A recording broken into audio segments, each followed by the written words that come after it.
The Starfall Festival.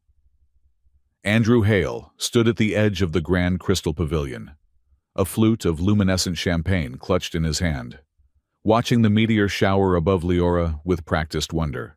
The celestial display would have been breathtaking, streaks of azure and violet painting the sky as meteorites skimmed the edge of the moon's artificial atmosphere, had it not been his third viewing this month. Magnificent, isn't it? Andrew said, turning to Catherine Kiros beside him.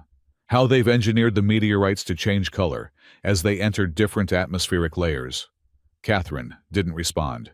Her gaze was fixed on her communication bracelet, fingers dancing across its surface in rapid, nervous movements.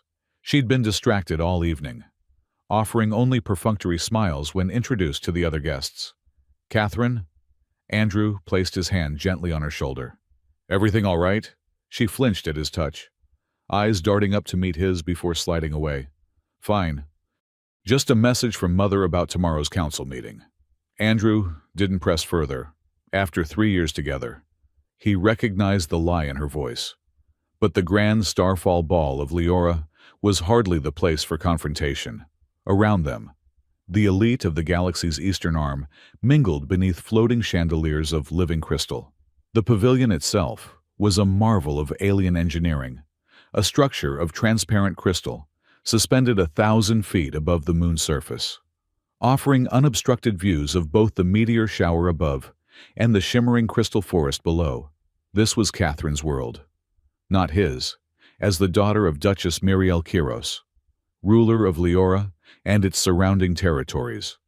Catherine moved through the high society of the Galactic Confederation with an easy grace that Andrew still struggled to emulate. 3 years on, Leora had taught him much about their customs, but he remained acutely aware of the sidelong glances, the whispered comments that followed him through the room. Earthling, dustwalker, gravity-bound. Andrew took another sip of his champagne, savoring the faint taste of stardust and crystalline honey. At least the drinks were good. Catherine, darling, a booming voice cut through the ambient music, and her companion, Andrew, turned to see Archon Tavris approaching, flanked by a pair of severe-looking aides. The Archon was tall, even for a Leoran, with silvery skin that caught the light and eyes like pools of liquid mercury. As the Confederation's special envoy for interspecies relations, Tavris wielded considerable influence and made no secret of his disdain for Earth and its inhabitants. Archon Tavris, Catherine said, her voice suddenly bright. What an honor to have you at our humble gathering. The honor is mine, my dear. The Kairos family always hosts the most exquisite events. Tavris turned his mercury gaze to Andrew. And Engineer Hale, still tinkering with our gravity regulators? I hear. Fascinating how your species is so hands-on. Andrew forced a smile. Someone has to keep things running while others talk about running them. Archon. A flash of irritation crossed Tavris's face before dissolving into a practiced smile. Indeed, though I wonder if Earth's, shall we say, primitive approach to technology is entirely suitable for Leora's delicate systems. My team has increased efficiency by 17% in the Eastern Quadrant. Andrew replied evenly. Primitive methods sometimes yield sophisticated results. 17%? How precise? Tavris raised an eyebrow. Though I imagine the true sophistication lies in knowing when one's presence is more hindrance than help. Not all species are meant to mingle. After all, before Andrew could respond, Catherine stepped between them. Archon, have you seen the new installation in the Northern Gallery? Mother commissioned it specifically for tonight's event. I haven't had the pleasure, Tavris said, his eyes lingering on Andrew for a moment before returning to Catherine. Would you show me?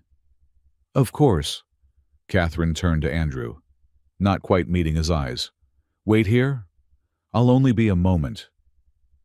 Without waiting for his response, she took Tavris's offered arm and disappeared into the crowd, leaving Andrew alone with his champagne and a simmering sense of unease. The minutes stretched uncomfortably. Andrew made his way to the observation deck, where fewer guests gathered, preferring the more ostentatious displays inside to the quiet beauty of Leora's landscape. Below, the crystal forest glittered, its transparent trees catching and fracturing the light from the meteorites above. In the distance, the capital city of Lumina rose like a geometric dream, spires and domes of living crystal that shifted and flowed with the needs of its inhabitants. It was beautiful, alien, and despite 3 years of residence, not quite home. Andrew checked his own communication device, a clunky Earth-made model that he'd refused to replace with Lioran technology. No messages. Catherine had been gone for nearly 40 minutes. He was about to go looking for her when the ambient music faded, replaced by a soft chime that drew everyone's attention to the center of the pavilion. Duchess Miriel Kiros stood on a raised platform, her tall, elegant figure commanding instant respect. Unlike most Liorans present, who favored elaborate, flowing garments of liquid crystal, the Duchess wore a structured gown of deep blue that emphasized her regal bearing. Her silver hair was pulled back in an intricate knot, exposing the sharp angles of her face, a face that bore little resemblance to Catherine's softer features, save for the same piercing violet eyes. Honored guests, Miriel's voice carried effortlessly through the pavilion. Welcome to the Grand Starfall Ball.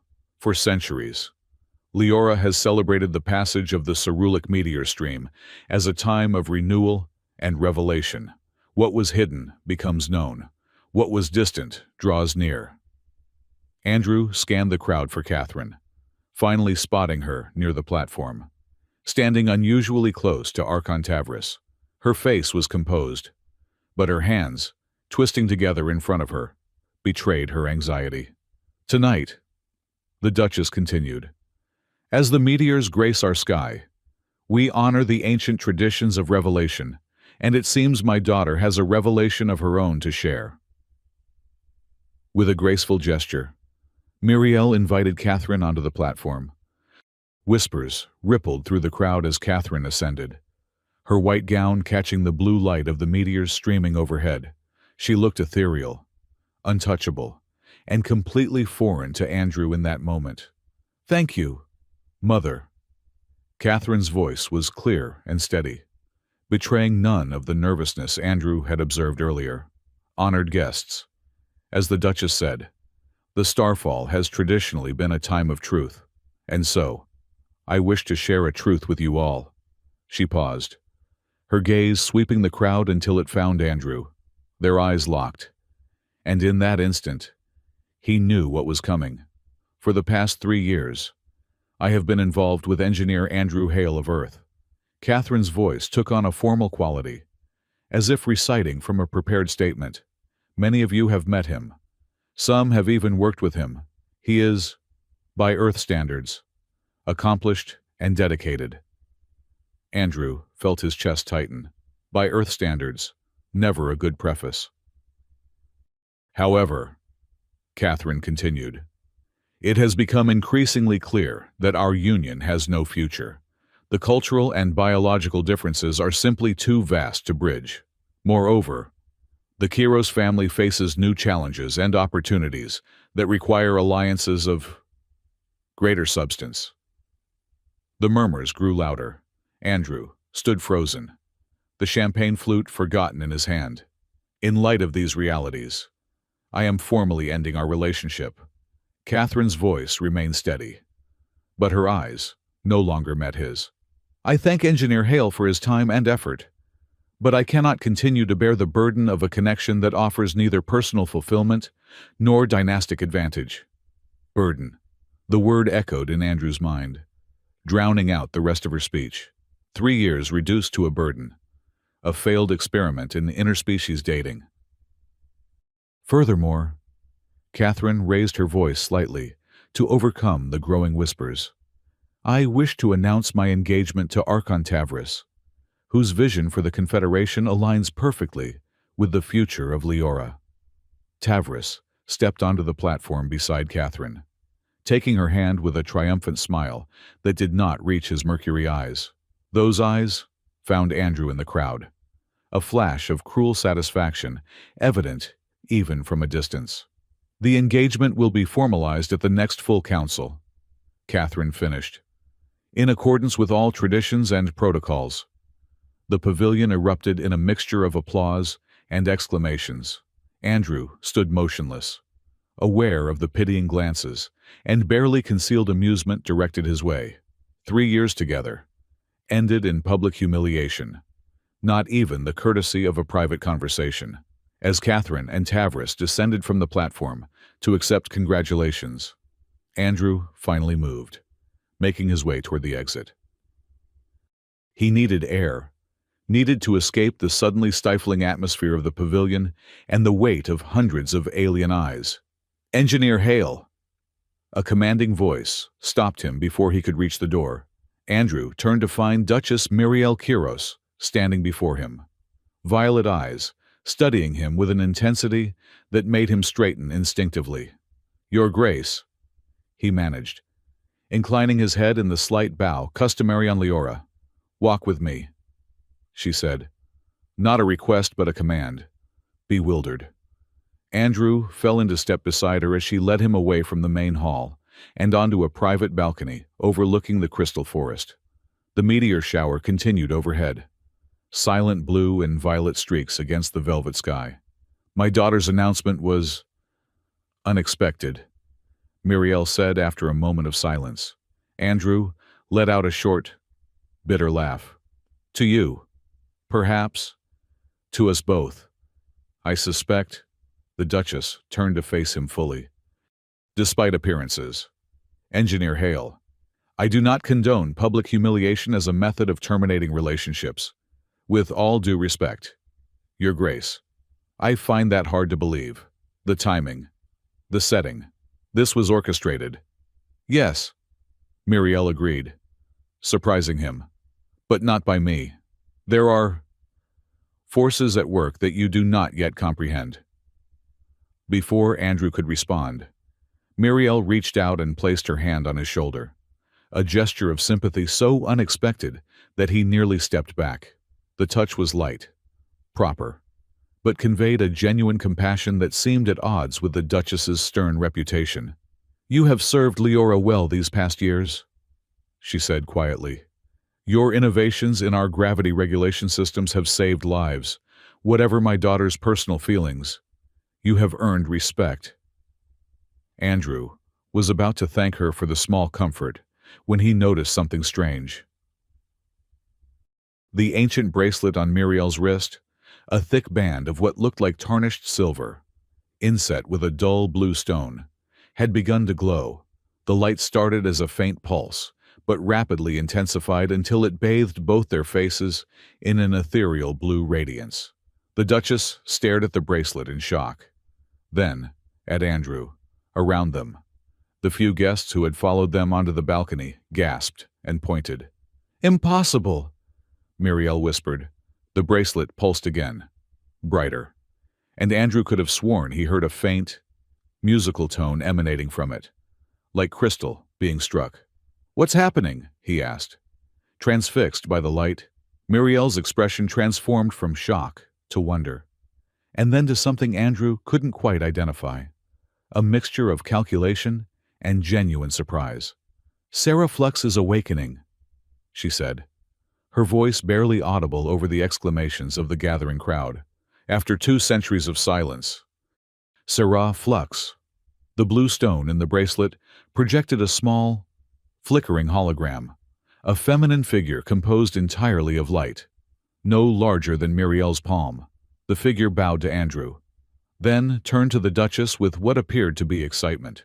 "The resonance is undeniable, Your Grace," the tiny figure said in a voice like wind chimes. "After 207 years of searching, I have found a compatible frequency. The engineer from Earth. His core resonates with yours." Muriel's eyes widened, then narrowed thoughtfully. She looked from the bracelet to Andrew, reassessing him with new interest. "What does that mean?" Andrew asked. increasingly confused by the spectacle unfolding around him. Before the Duchess could answer, the crowd parted to reveal Catherine and Archon Tavris, pushing their way onto the balcony. Catherine's face drained of color when she saw the glowing bracelet. "Mother," she said, her voice strangled. "What have you done?" "I have done nothing," Muriel replied calmly. "Sarah Flux has awakened of her own accord. She has found resonance." Tavris stepped forward, his mercury eyes fixed on the bracelet with obvious alarm. "This is preposterous. The ancient protocols have no place in modern alliance formation. The Kairos family agreed." "The Kairos family," Muriel cut him off with steel in her voice, "has always honored the wisdom of our ancestors. Archon, if Sarah Flux has awakened, we must respect the significance." Andrew looked between them, completely lost. "Would someone please explain what's happening?" The tiny holographic figure turned to him, her light form features arranged in what might have been a smile. "I am Sarah Flux, consciousness in artifact, guardian of the Kairos lineage. I awaken only for true resonance, a soul whose frequency harmonizes with the current Kairos matriarch. You, Andrew Hale of Earth, are the first in over 2 centuries to trigger this response." "Resonance?" Andrew repeated, still not understanding. "In the ancient traditions of Leora," Muriel explained, a new warmth in her voice.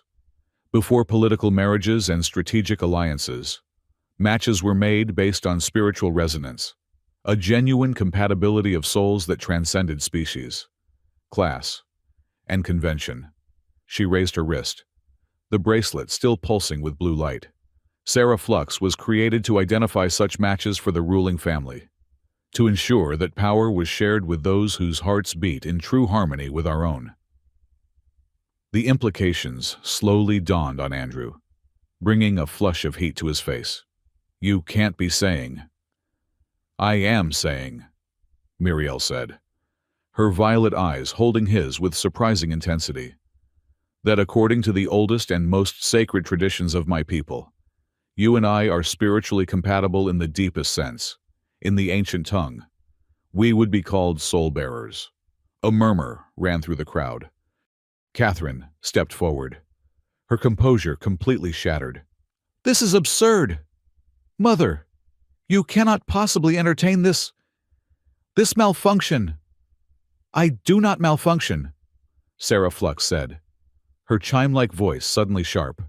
"In 753 years of service to House Kiros, I have never given a false reading." Tavris placed a restraining hand on Catherine's arm. "Perhaps we should discuss this privately." "Your Grace," he suggested, though his mercury eyes were cold with calculation. "These are sensitive matters of state."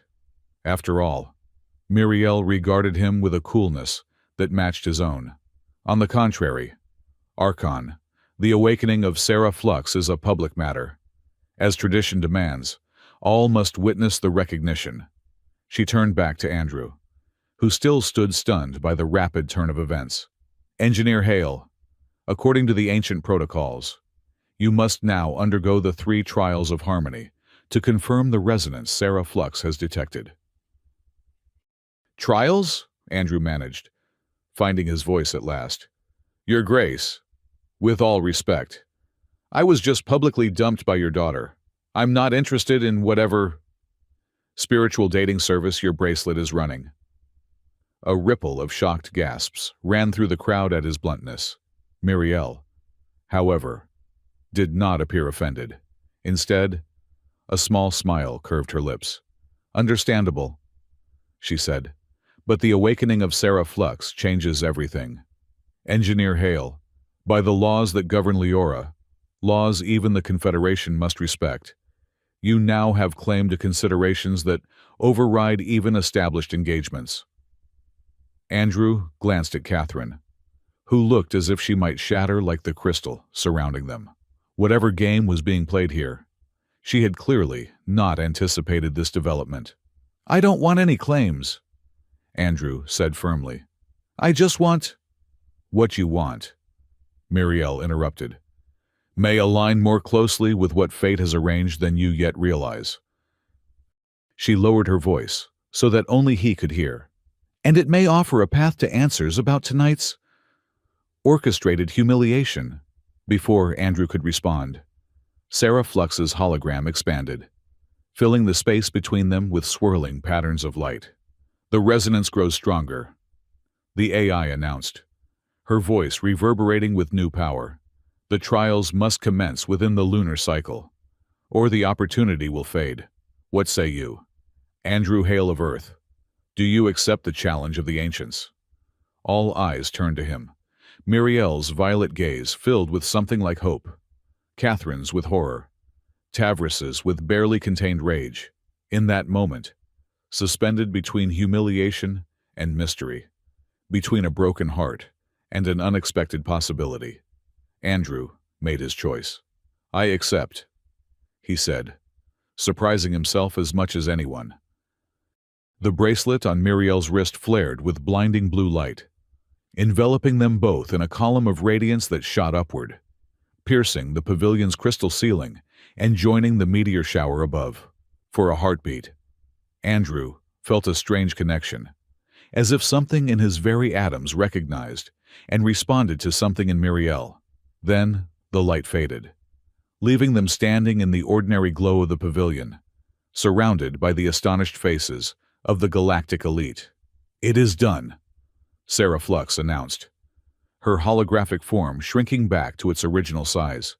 The first trial will commence at dawn.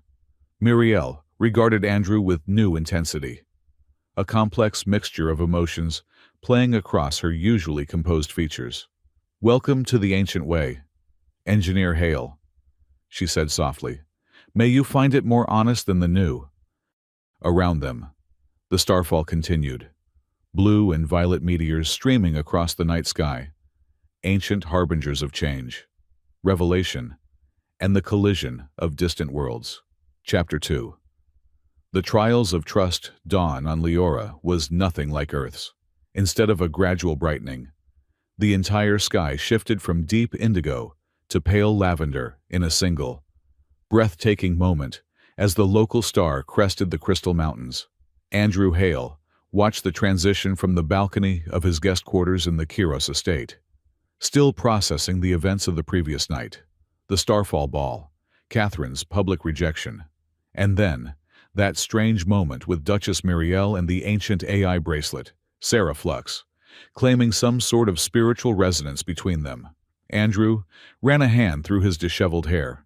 He'd barely slept, his mind racing between anger at Catherine's betrayal and confusion over whatever game the Duchess might be playing. Was this some elaborate political maneuver? A way to soften the blow of her daughter's cruelty? Or something genuinely extraordinary? Greetings. Resonant 1. Andrew started at the small voice. Beside him, hovering just above the balcony railing, was the holographic figure from the previous night. Sarah Flux, no larger than his palm. She appeared as a woman made of blue light, her features elegant but slightly too perfect to be truly human. Don't call me that, Andrew said, rubbing his temples.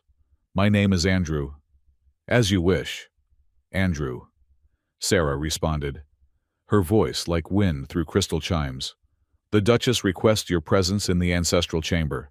The first trial awaits. Andrew sighed. Look, I know I agreed to this last night, but I was in shock. I don't actually intend to. The ancient protocols cannot be rescinded once initiated. Sarah interrupted, her tone unchanged, but somehow conveying urgency. To refuse now would constitute a breach of Leoran's sacred law, potentially triggering diplomatic consequences for Earth. That's convenient, Andrew muttered. Fine, tell the Duchess I'll be there shortly. The hologram bowed slightly before disappearing. Andrew turned back to his quarters to change, noticing for the first time the outfit laid out on his bed. A simple but elegant Leoran ceremonial suit in deep blue with silver accents.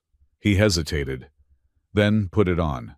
The fabric adjusted to his body instantly, lightening or tightening in places until it fit perfectly. Alien technology at its finest. Beautiful, intuitive, and slightly unnerving. 20 minutes later, Andrew was escorted through the labyrinthine corridors of the Kairos estate.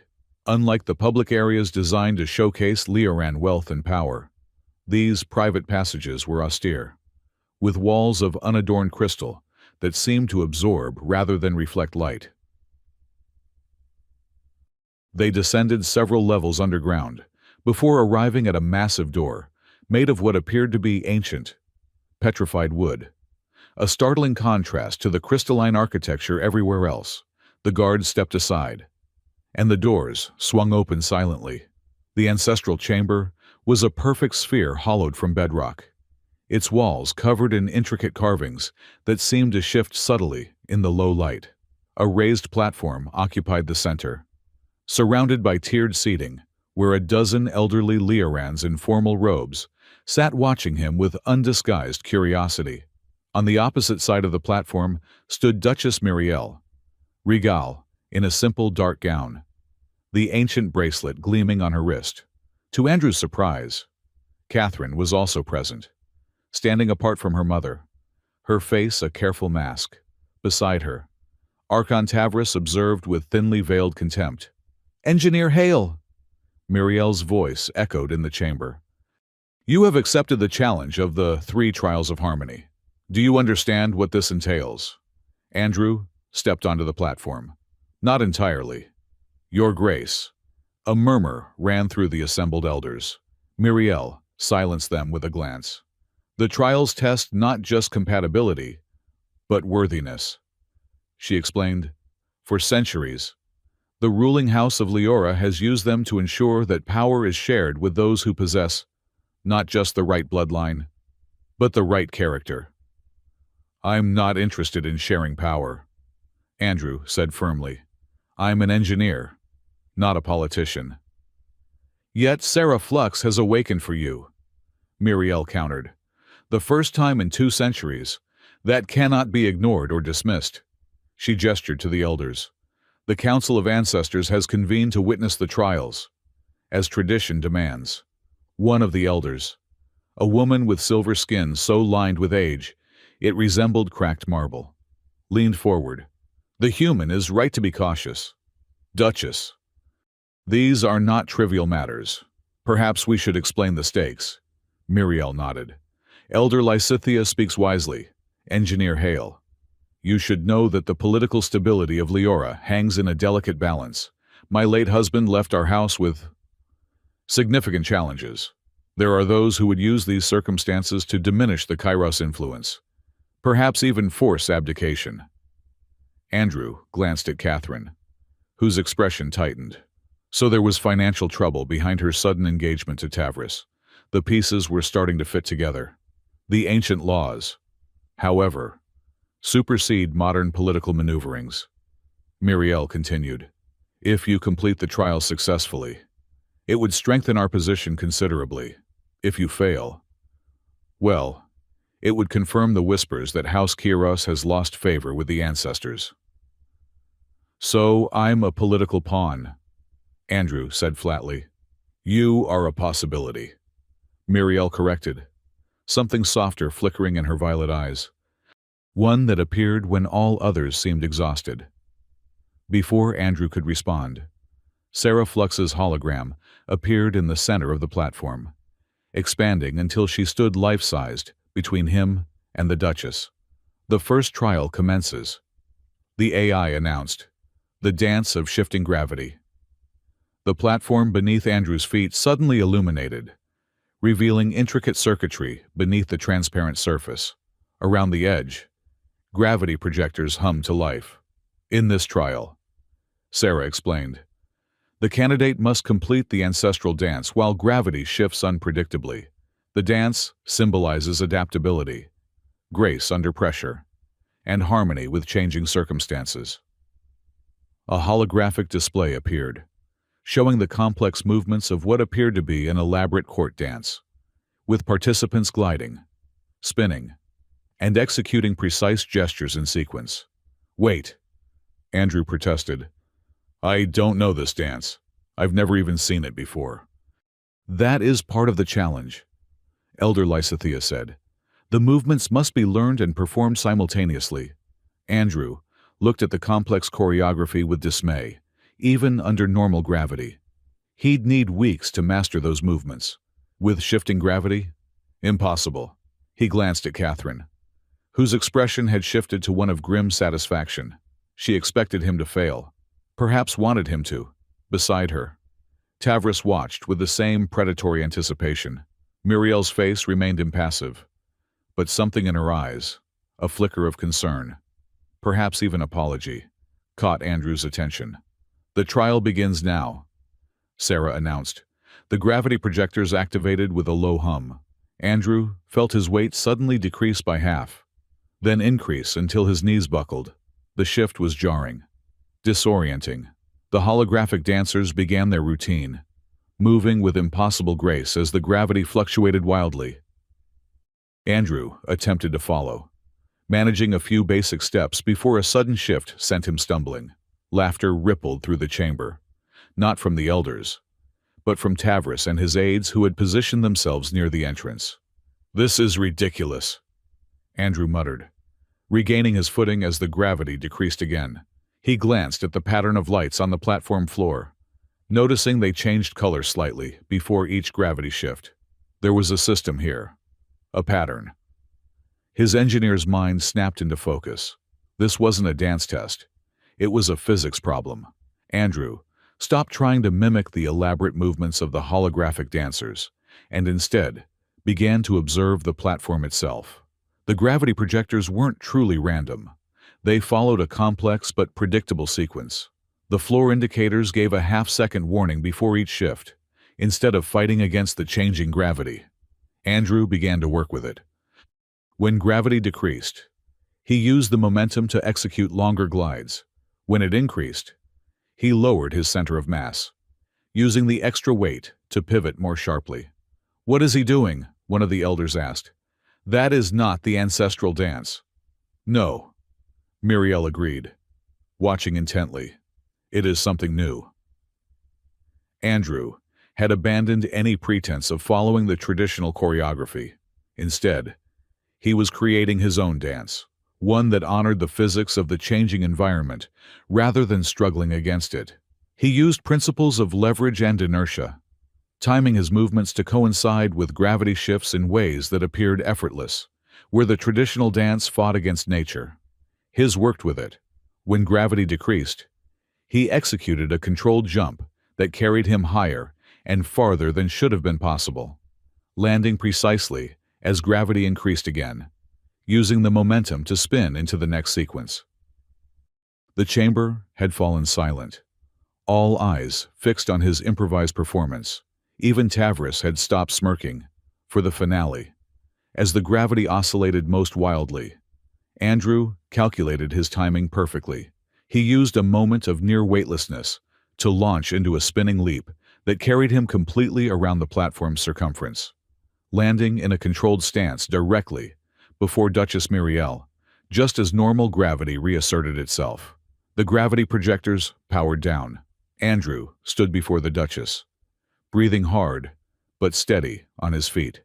"That," Elder Lysithea said into the silence, "was not the ancestral dance."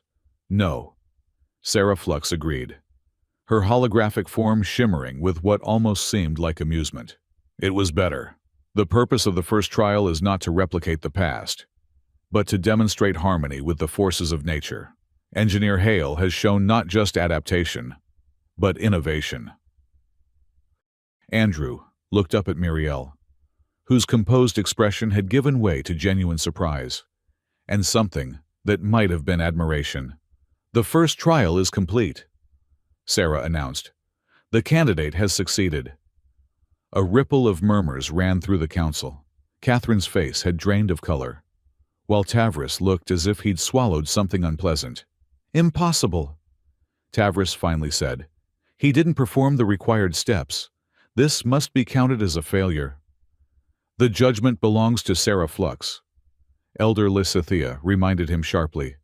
"And she has spoken." Muriel stepped forward, extending her hand to help Andrew up from his final position. "You continue to surprise, Engineer Hale," she said softly. "Perhaps that is why Sarah awakened for you." Andrew accepted her hand, noticing the brief, warm pulse from the bracelet as their skin touched. "I just did what any engineer would do. Found the most efficient solution to the problem." "Rest," Muriel said. "The second trial will commence at midday." As the council members filed out, Andrew caught sight of Catherine in deep conversation with Tavris, both looking distinctly unhappy. When Catherine noticed him watching, she quickly turned away, but not before Andrew saw something unexpected in her eyes. Not anger or embarrassment, but fear. Midday on Leora was marked by a brief period when the crystal forest refracted sunlight into spectacular rainbow patterns across the landscape. Andrew spent the intervening hours researching Lioran traditions in the estate's library, trying to prepare for whatever might come next. He was escorted to a different chamber for the second trial. An intimate garden courtyard opened to the sky, where a low table had been set with an elaborate tea service. The Council of Ancestors were already seated on cushions around the table, with Duchess Muriel at the head position. Once again, Catherine and Tavris were present as observers, standing beneath a crystal arbor. "The second trial," Sarah Flux announced, her hologram materializing above the table, "is the ritual of empathic tea." Andrew took his place at the empty cushion opposite Muriel. The table held an assortment of delicate vessels, crystalline cups, a central teapot of some iridescent material, and various implements he didn't recognize. "This ritual," Elder Lysithea explained, "tests one's ability to perceive and respond to the emotions of others. The tea contains essence of the clarity bloom, which enhances empathic sensitivity in Liorans. The candidate must prepare and serve tea in a manner that resonates with each recipient's emotional state." Andrew looked at the unfamiliar setup with growing concern. "I don't know anything about Lioran tea ceremonies. That is why this is a trial," another elder said, a hint of amusement in his voice. Sarah Flux hovered near Andrew. "The clarity bloom affects the nervous system, allowing Liorans to project and receive emotional impressions.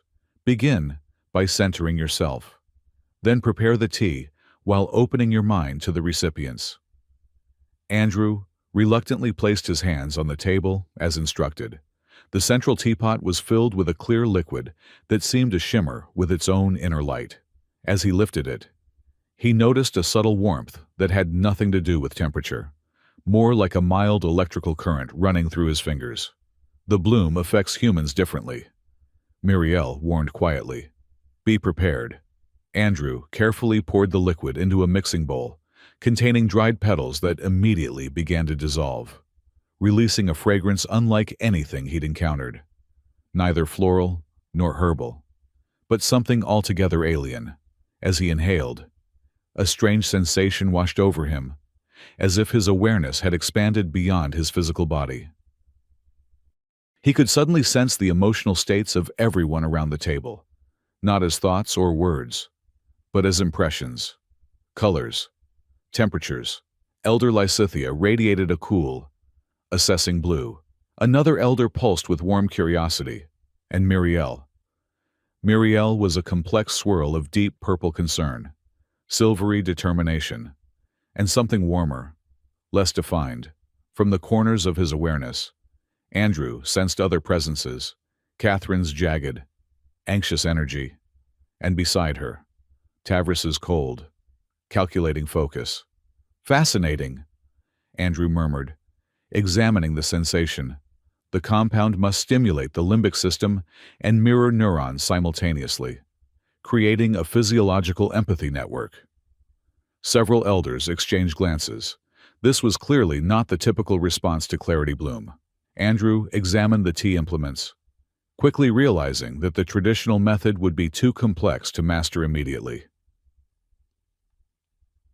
Instead of attempting to follow a ceremony he didn't understand, he decided on a different approach. "On Earth," he said, addressing the gathered elders, Tea ceremonies have existed for thousands of years. They vary by culture, but all share certain fundamental principles: mindfulness, respect, and connection. With deliberate movements, Andrew began arranging the implements in a new configuration. Instead of following the Lioran pattern, he created a simplified version of an earth tea ceremony, drawing inspiration from Japanese and Chinese traditions he'd experienced during his university years. In East Asian cultures, he continued, his voice settling into a storyteller's rhythm. Tea is more than a beverage. It's a path to mindfulness, a way to honor guests, and a means of connecting with something larger than oneself. As he spoke, Andrew worked with the alien ingredients, treating them with the same reverence a tea master might show. He noticed that the elders' emotional signatures had shifted: curiosity overtaking skepticism, interest replacing judgment. "The ceremony I'm adapting comes from a tradition thousands of years old," Andrew explained, carefully measuring the glowing liquid. "It values simplicity, tranquility, and being fully present in the moment." To his surprise, the clarity bloom seemed to respond to his intentions, the liquid changing subtly as he worked with it. Andrew found he could sense not just the emotions of the Liorans, but also their preferences: who might appreciate more sweetness, who preferred astringency, who needed soothing versus stimulation. With each cup he prepared, Andrew made slight adjustments based on these impressions, creating a personalized experience for each elder. As he served them, he maintained the mindful silence of an earth tea ceremony, letting the experience speak for itself. When he finally served Muriel, their eyes met over the cup. The Duchess's emotional signature had changed, warming into something like appreciation, perhaps even respect. "The earth ceremony honors each individual's unique nature," Andrew said as he finished, "while creating a shared experience that connects us all, different from your tradition, perhaps, but serving the same essential purpose." The elders sipped their tea in contemplative silence. Andrew could sense their reactions: surprise, pleasure, and a growing respect. Even more surprising was his own reaction to the bloom. While it clearly affected him, the disorienting effects the elders had warned about seemed minimal. "Remarkable," Elder Lysithea finally said. "The human's biology should make him almost immune to the bloom's effects. Yet he has clearly accessed its properties. And this earth ceremony, it achieves the same spiritual purpose through entirely different means. The tea is perfect," another elder admitted with evident surprise. "Somehow tailored exactly to my preference. Though we've never met before today." Sarah Flux's hologram expanded above the table. "The second trial evaluates empathic intelligence and cultural adaptability. Engineer Hale has demonstrated both in unprecedented fashion, honoring Lioran tradition while introducing earth wisdom. The second trial is complete. The candidate has succeeded." From the arbor, Andrew heard a sharp intake of breath. Catherine, her face a mask of disbelief. Beside her, Tavris's mercury eyes had narrowed to slits. "This is without precedent," Tavris objected. "The human didn't perform the ritual correctly. He substituted his own primitive earth customs." "The purpose of the trial is empathic connection, not rote replication," Muriel countered smoothly. "Or do you suggest that Lioran traditions are so fragile they cannot withstand new perspectives?" "Archon." Tavris fell silent, though his expression promised future retaliation. As the gathering dispersed, Muriel lingered, examining the remaining tea in her cup. "You continue to approach these challenges uniquely, Engineer Hale." "I'm just using the tools I have," Andrew replied. "When you don't know the rules, sometimes it's better to create new ones than fail at the old." "A dangerous philosophy in some contexts," Muriel observed, though without censure, "but perhaps a necessary one in others." She studied him with those penetrating violet eyes.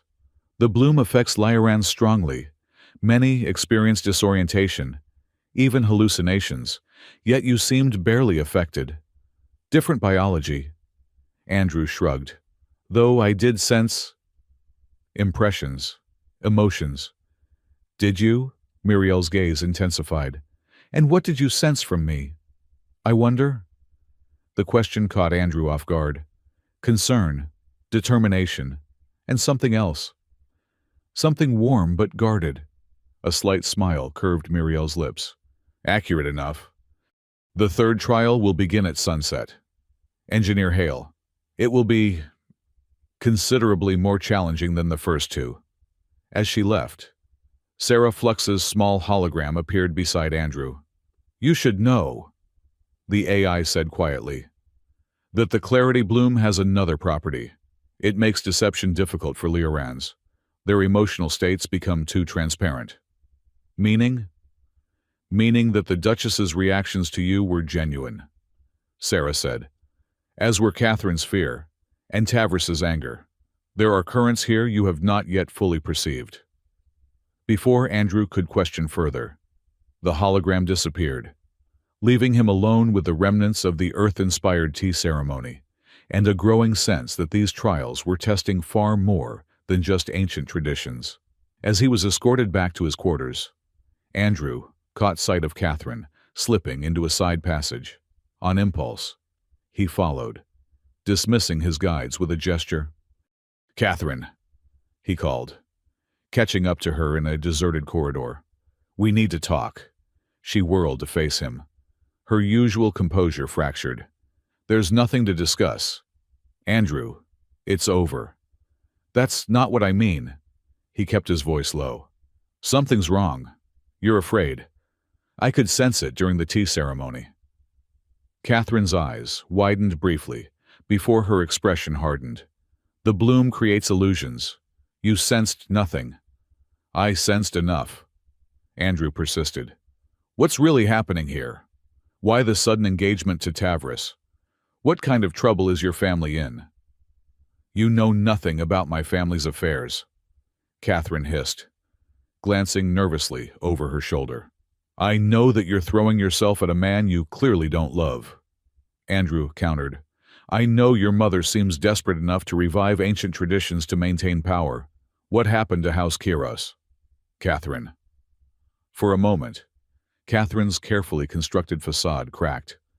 You need to fail the third trial. Andrew, she whispered urgently. For your own safety, for all our sakes. What are you talking about? Just fail, she repeated, already backing away. Some games are too dangerous to win. Before he could respond, she was gone, leaving Andrew with more questions than answers and a growing sense of unease about what awaited him at sunset. The third trial took place at Leora's most spectacular natural feature, the Crystal Sea. A vast expanse of liquid with the consistency of water, but the clarity and refractive properties of diamond. At sunset, the sea's surface transformed into a kaleidoscope of colors that rippled and flowed with each passing breeze. Andrew was brought to a clifftop overlooking the sea, where a gathering had assembled, not just the Council of Ancestors this time, but what appeared to be the entire Leoran aristocracy. This was to be a public spectacle. Duchess Muriel stood apart from the crowd, her formal attire replaced by a simple tunic and trousers, similar to what Andrew now wore. The ancient bracelet on her wrist pulsed with steady blue light. The third trial, she announced as Andrew approached, is the navigation of the Crystal Storm. Below them, the normally placid Crystal Sea had begun to churn, its surface darkening from brilliant rainbow hues to threatening indigo. Dark shapes moved beneath the surface, living crystal formations that seemed agitated, hostile. The Crystal Sea is home to sentient crystalline organisms, Muriel explained. Once each year, they undergo a synchronization event that humans might call a mating ritual. This creates the Crystal Storm, a maelstrom of living crystal that destroys anything in its path. Andrew looked at the increasingly turbulent sea with alarm. And the trial is to cross it, Muriel said simply. From this shore to the sacred isle. She pointed to a small landmass, barely visible through the gathering storm. At least 2 miles offshore. The ancient texts say that those in true harmony with Leora can pass through the storm unharmed. That's not a trial, Andrew protested. That's suicide. Elder Lysithea stepped forward. No, Leoran has died in this trial for 7 generations. There is danger. Yes, but also a path for those who can perceive it. Andrew noticed something odd about the gathering. Many of the aristocrats were placing wagers, their expressions ranging from amusement to predatory anticipation. This wasn't just a sacred tradition.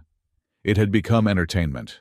Tavris stood at the front of the crowd, his mercury eyes gleaming with satisfaction. Beside him, Catherine watched with an expression of carefully composed neutrality, though her hands were clenched at her sides. Engineer Hale. Sarah Flux's hologram appeared between Andrew and the cliff edge. The crystal storm responds to aggression with aggression, to fear with fear. Historically, candidates have employed various strategies. Some use protective technology. Others attempt to dominate the crystal entities. Still others seek natural pathways through the storm.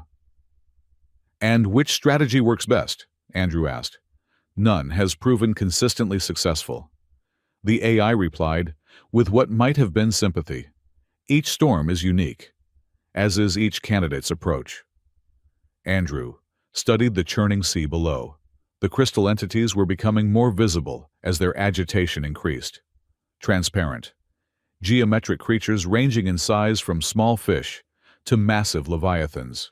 Their movements were creating the storm, their crystalline bodies generating electrical discharges that crackled across the surface. I'll need my communication device, Andrew said suddenly. No external technology is permitted. An elder objected. My comm device is standard Earth equipment, not specialized for this task. Andrew argued.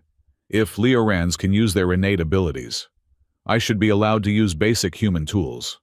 The elders conferred briefly before Elder Lysithea nodded. The human may use his communication device, as it compensates for abilities Leorans possess naturally. A servant was dispatched to retrieve the device from Andrew's quarters. While waiting, Andrew observed the storm intently, noting patterns in the creature's movements. The way the electrical discharges seemed to follow certain frequencies. What do you know about these crystal entities? He asked Miriel quietly. They are among Leora's oldest life forms. She replied. They respond to vibrational energy, sound, electricity, emotion. During synchronization, they become hypersensitive, reacting violently to disruptive frequencies. Andrew nodded slowly, a theory forming. And Leorans communicate with them somehow? The most skilled can establish rudimentary resonance, Miriel confirmed, but it takes years of training. And even then, during the storm, she trailed off, her implication clear. When the servant returned with his comm device, Andrew immediately began adjusting its settings, ignoring the murmurs from the crowd. The third trial begins, Sarah announced. The candidate may commence when ready. Andrew took a deep breath, pocketed his modified comm device, and began the descent to the shore. The path down the cliff was treacherous, made more so by the increasingly violent weather generated by the storm. Wind that carried razor-sharp crystal particles. Sudden gravitational fluctuations as the massive entities moved below. By the time he reached the shore, the crystal sea was a churning maelstrom of geometric shapes and electrical discharges. The nearest entities, roughly the size and shape of manta rays but composed entirely of living crystal, circled aggressively near the shallows. Andrew could see other candidates had already failed. Remnants of protective technology littered the shore, some still sparking with residual energy. The traditional approaches clearly didn't work. He activated his comm device, adjusted the frequency, and waded into the shallows. The reaction was immediate. The nearest crystal entities darted toward him, their geometric forms rippling with electrical charge. Andrew held his ground, finger poised over the comm device's transmit button, just before the entities reached him. He activated the transmission, not a communication signal, but something else entirely. The opening strains of Bach's cello suite. No, 1 in G major filled the air. The rich, resonant tones amplified by the comm device's modified speaker. The effect was immediate and startling. The approaching entities slowed, their aggressive posture shifting to something like curiosity. The music continued, its mathematical precision and harmonic structure creating patterns that seemed to intrigue the crystal beings. Andrew waded deeper. Keeping the music playing, he had gambled on a theory that these entities, being crystalline in nature, would respond to harmonic frequencies in ways similar to how crystal resonates to specific tones. Bach's mathematical precision and harmonic structure might create patterns these creatures could recognize as non-threatening, perhaps even pleasant. From the clifftop, the gathered aristocracy watched in astonishment as Andrew made his way steadily into the storm. The crystal entities no longer attacking, but instead forming a shifting, curious escort around him. "What is happening?" Tavris demanded. "What is that sound he's producing?" "Music," Muriel replied, watching intently. "Earth music." As Andrew ventured deeper, larger entities rose from below. Drawn by the unusual vibrations, these massive crystal leviathans could have crushed him with a casual movement. But instead, they too seemed captivated by the mathematical precision of Bach's composition. Andrew kept moving, maintaining a steady pace as the music continued.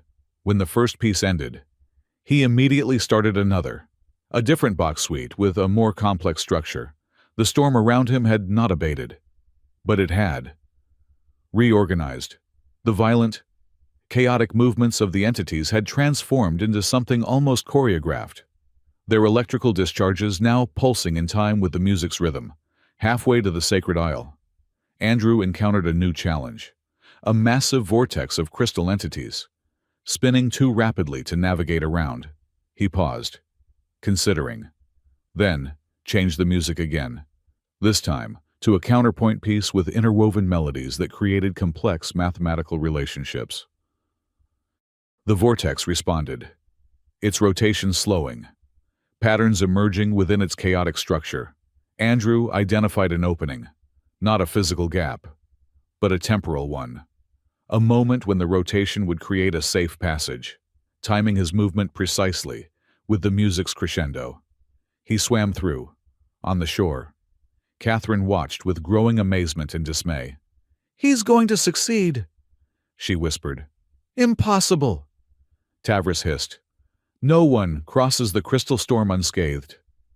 But Andrew continued, his progress steady, the music creating a bubble of relative calm in the midst of chaos. The crystal entities had shifted from hostile to curious, to actively helpful, some of the smaller ones actually guiding him toward safer passages through the storm. When the final challenge appeared, a wall of electricity generated by the largest entities, Andrew made one final adjustment to his device, overlaying a new frequency pattern on the music. The electrical barrier fluctuated, then parted just enough to allow him through, as Andrew finally reached the sacred isle. Stepping onto its crystal-encrusted shore, a hush fell over the distant crowd. He turned back to face the mainland, holding his comm device high as the final notes of Bach echoed across the now calming sea. "The third trial is complete," Sarah Flux's voice carried across the water. "The candidate has succeeded in unprecedented fashion."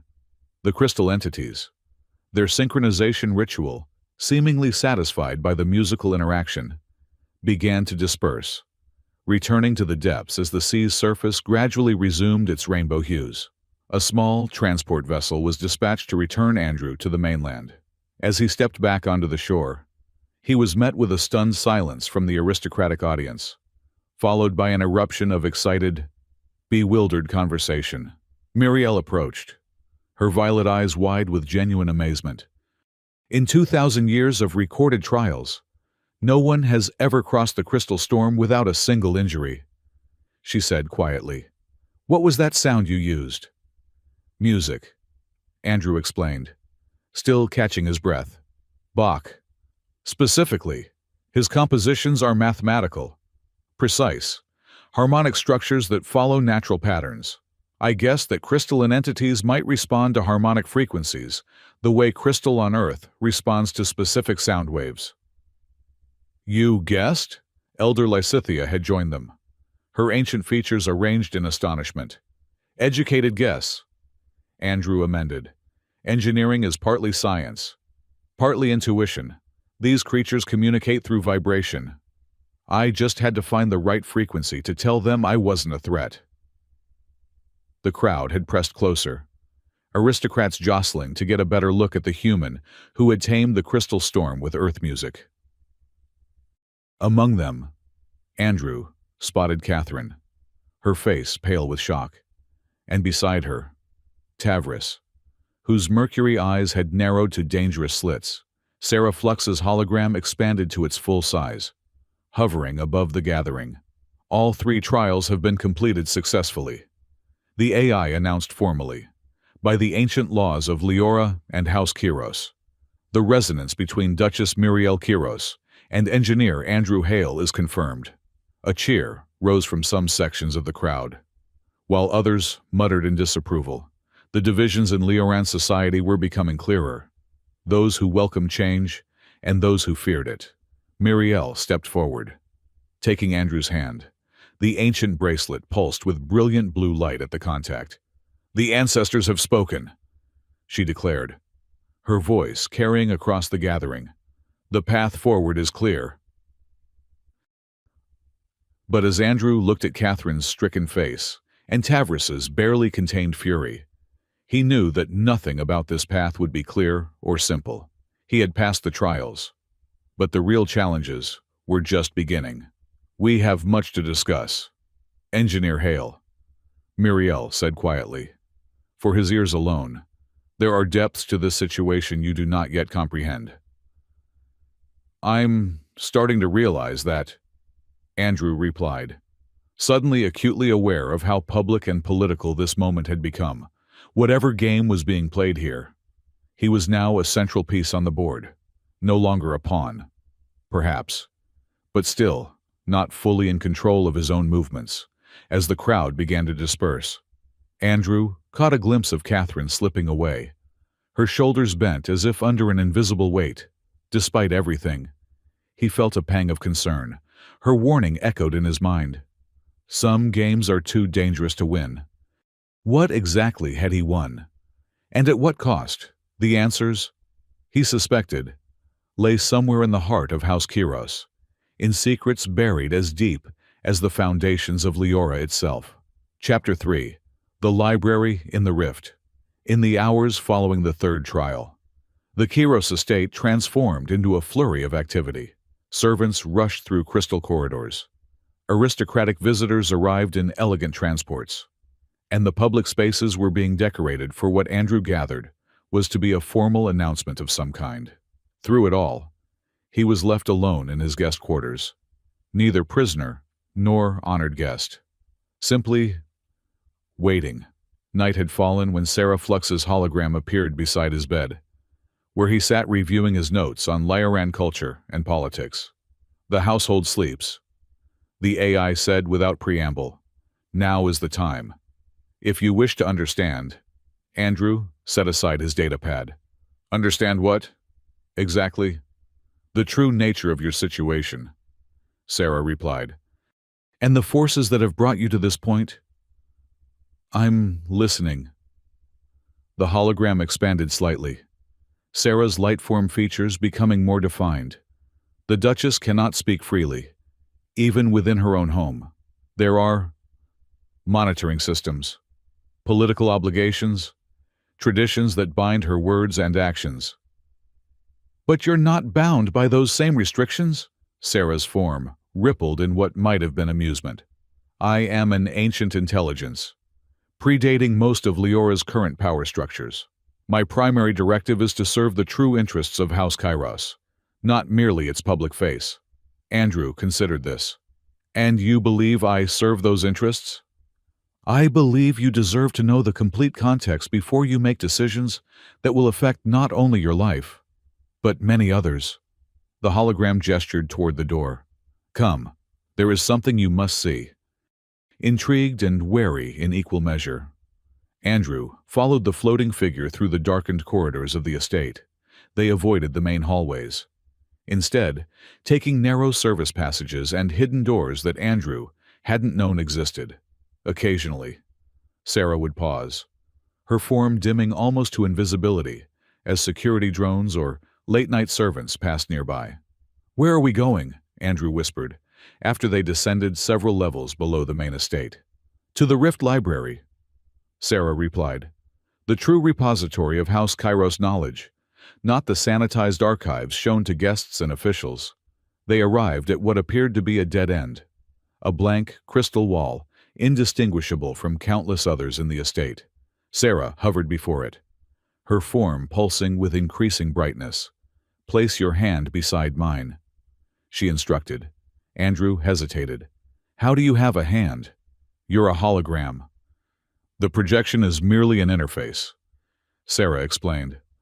"The actual consciousness and artifact resides here." She indicated the bracelet that normally adorned Muriel's wrist, now floating seemingly unsupported in the air. "The Duchess left this for you to find. Touch it." Tentatively, Andrew placed his hand on the ancient bracelet. The metal was warm, vibrating slightly against his skin.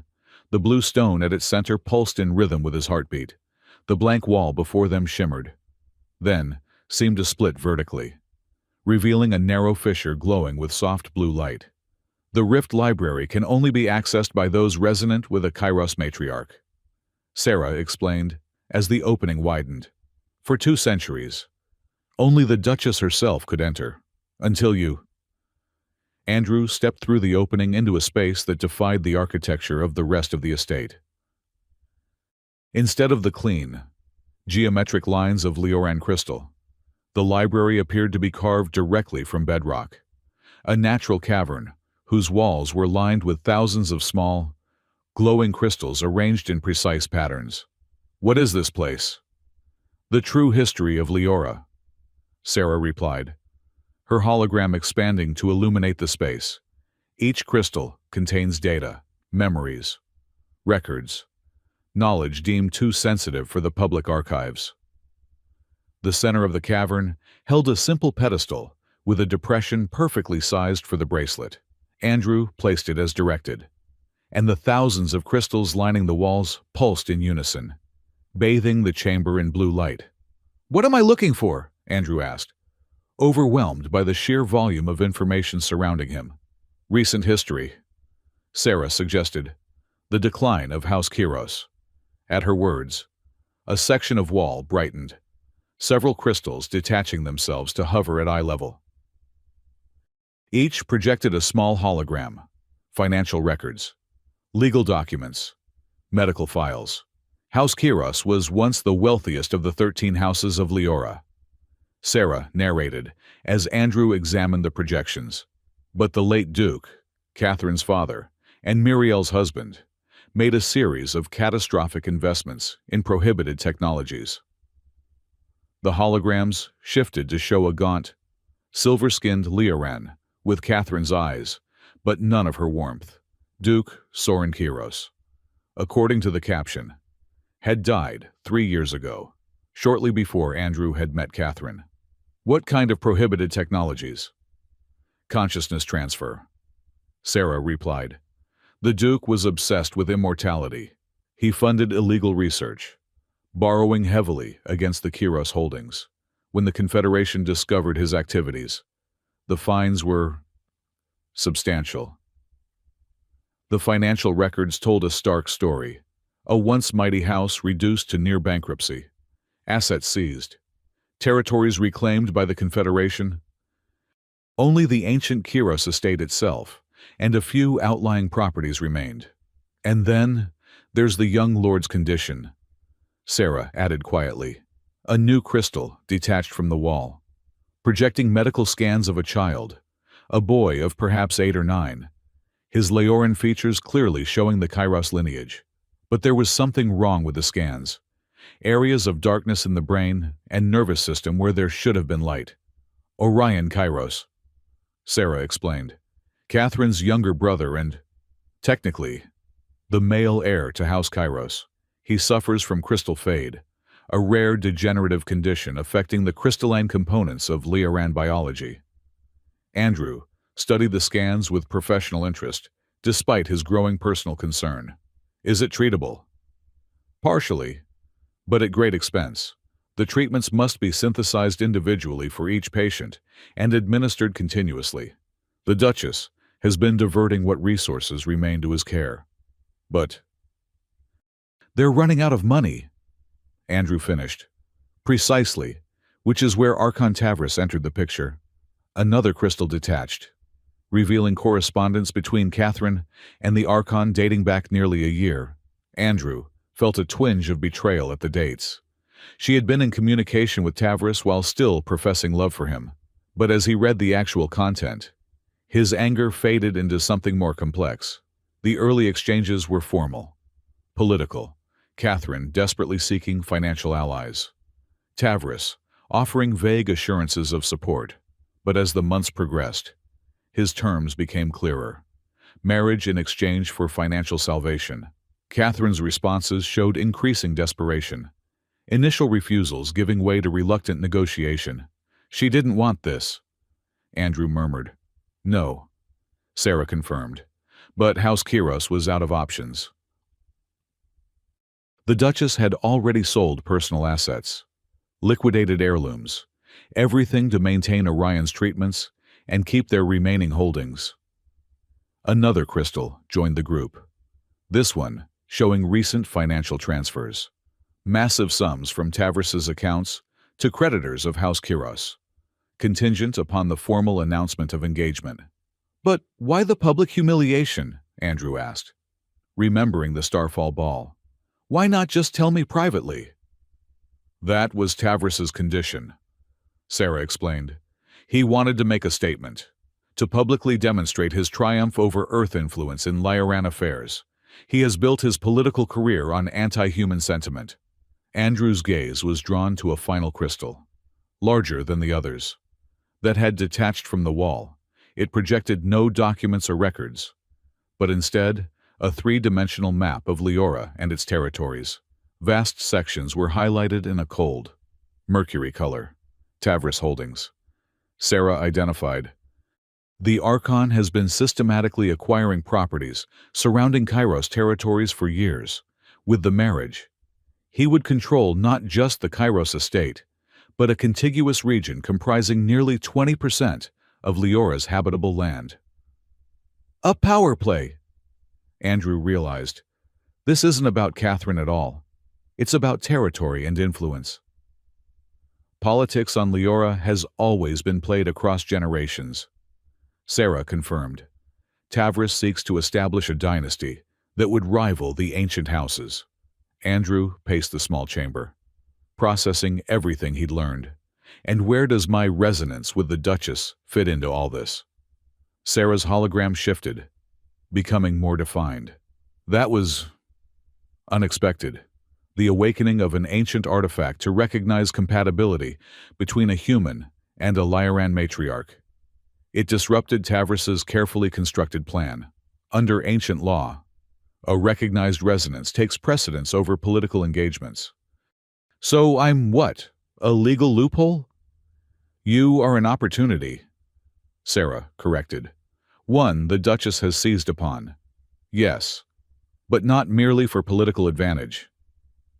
Before Andrew could press further, one final crystal descended from the ceiling. This one pulsing with a different rhythm than the others. It projected no documents or images, but instead, a video recording. It showed Catherine in what appeared to be a private medical facility, sitting beside a bed where the young boy from the scans, Orion, lay connected to various crystalline medical devices. The boy looked frail, his normally silver Lioran skin dulled to ashen gray, but his eyes were bright and engaged. "Tell me about the Earthman again," the boy was saying, his voice thin but eager. Catherine smiled. a genuine expression Andrew hadn't seen since the early days of their relationship. He's an engineer. He works with the gravity systems that keep our floating cities stable. Does he have stories about Earth? Real Earth, not the stuff in the approved texts? Many, Catherine replied, a shadow crossing her face. He's kind. Orion, brilliant in his own way, different from what we're taught about humans. Will you bring him to visit me someday? The boy asked. Catherine's expression crumpled momentarily before she composed herself. I don't think that will be possible now, but I'll tell you more stories. I promise. The recording ended, leaving Andrew staring at the empty air where it had played. When was this recorded? He asked quietly. 3 days ago. Sarah replied. The day before the Starfall Ball. Andrew sank onto a stone bench, suddenly overwhelmed. She did it for her brother, for her family. Yes. And the Duchess? Where does she stand in all this? That, said a voice from the entrance to the chamber, is a complex question. Andrew turned to find Muriel Kiros standing in the doorway of the Rift Library, her tall figure silhouetted against the blue light. She stepped inside, the opening ceiling behind her. I see Sarah has taken it upon herself to educate you, Muriel said, her tone unreadable. You left the bracelet for me to find? Andrew countered. You wanted me to know. Muriel inclined her head slightly, acknowledging the point. There are things that cannot be spoken aloud in my position, even in supposedly private chambers. Tavris has allies throughout the estate. She approached the pedestal, retrieving the bracelet and placing it once more on her wrist. The crystals around the chamber dimmed slightly, but remained active. Now you understand my daughter's actions, Muriel said. Whatever pain she caused you, it was not done lightly. I understand, Andrew agreed. What I don't understand is your role in all this. The trials, the resonance, whatever game you're playing with Tavris, where does it end? Game, Muriel raised an eyebrow. You think this is a political maneuver? Isn't it?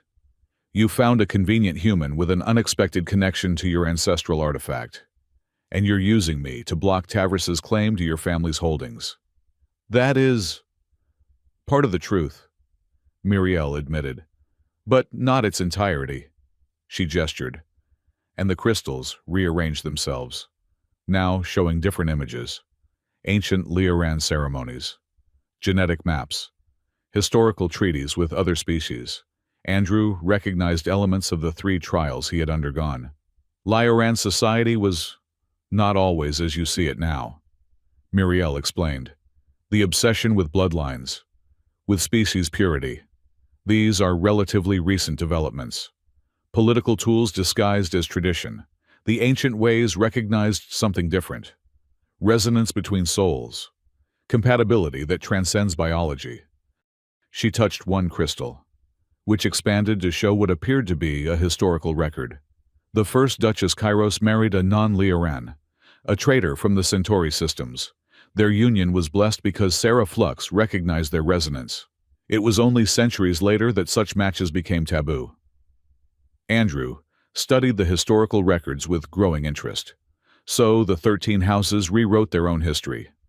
Power often requires convenient narratives.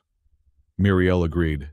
But the ancient artifacts, like Sarah Flux, cannot be reprogrammed to support political fictions. They respond to deeper truths.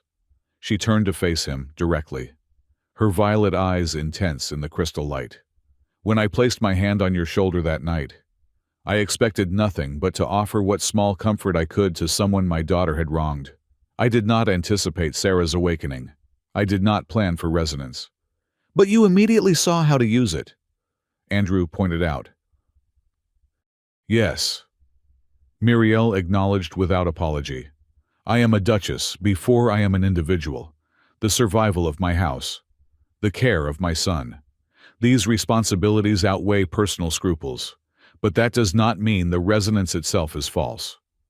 Andrew felt a familiar tension headache building behind his eyes, the same one he got when working on particularly complex engineering problems. So, what happens now? I've passed your trials. Tavris is blocked. Temporarily. But surely he won't just accept defeat. No.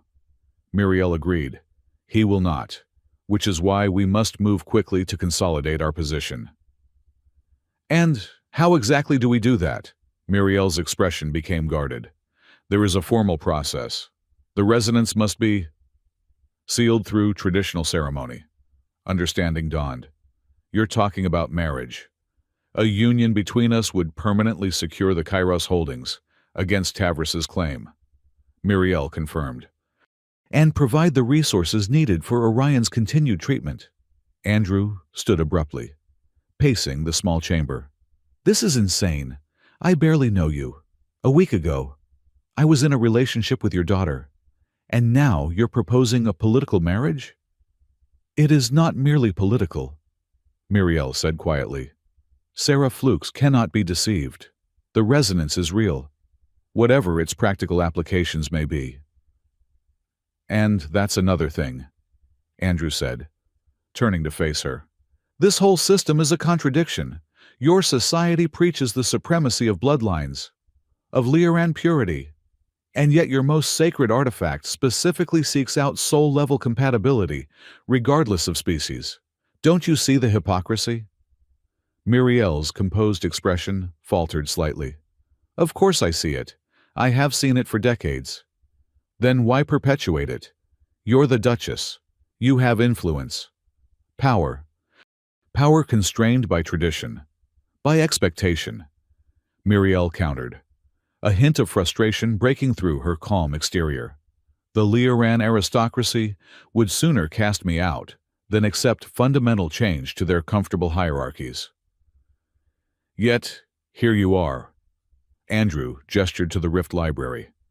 With access to your true history, knowing the lies that prop up your society, and still playing by their rules. Until now, Muriel said softly. Andrew paused. What do you mean? Why do you think I left the bracelet for you to find? Why reveal our family's desperate situation? Why show you the truth about Catherine's actions? Muriel stepped closer, her voice gaining intensity. Because I am tired. Andrew, tired of maintaining facades, tired of watching my son suffer while sycophants debate the purity of bloodlines, tired of a system that would force my daughter into marriage with a man who sees her as nothing but a stepping stone to power. Andrew studied her face, seeing for the first time the weight she carried, not just the political pressures, but the personal ones. A mother trying to save her children, a leader trying to preserve a legacy, a woman trapped in a system she knew was fundamentally flawed. If blood is everything in Leoran society, he said carefully, then why does your most sacred artifact choose partners based on soul compatibility? Why do your ancient laws still honor resonance over political arrangements? Because deep down, we know the truth, Muriel replied. Because despite centuries of posturing about Leoran supremacy, our ancestors understood something our current society has forgotten. That genuine connection transcends biology. That resonance between souls creates strength that bloodlines alone cannot. She gestured to the historical records still floating around them. Our greatest achievements came during periods of openness, of exchange with other species. Our decline began when we turned inward, when we began to value purity over compatibility. Andrew felt something shift between them, a moment of genuine connection beyond the political necessities and strange circumstances that had brought them together. So, what are you proposing?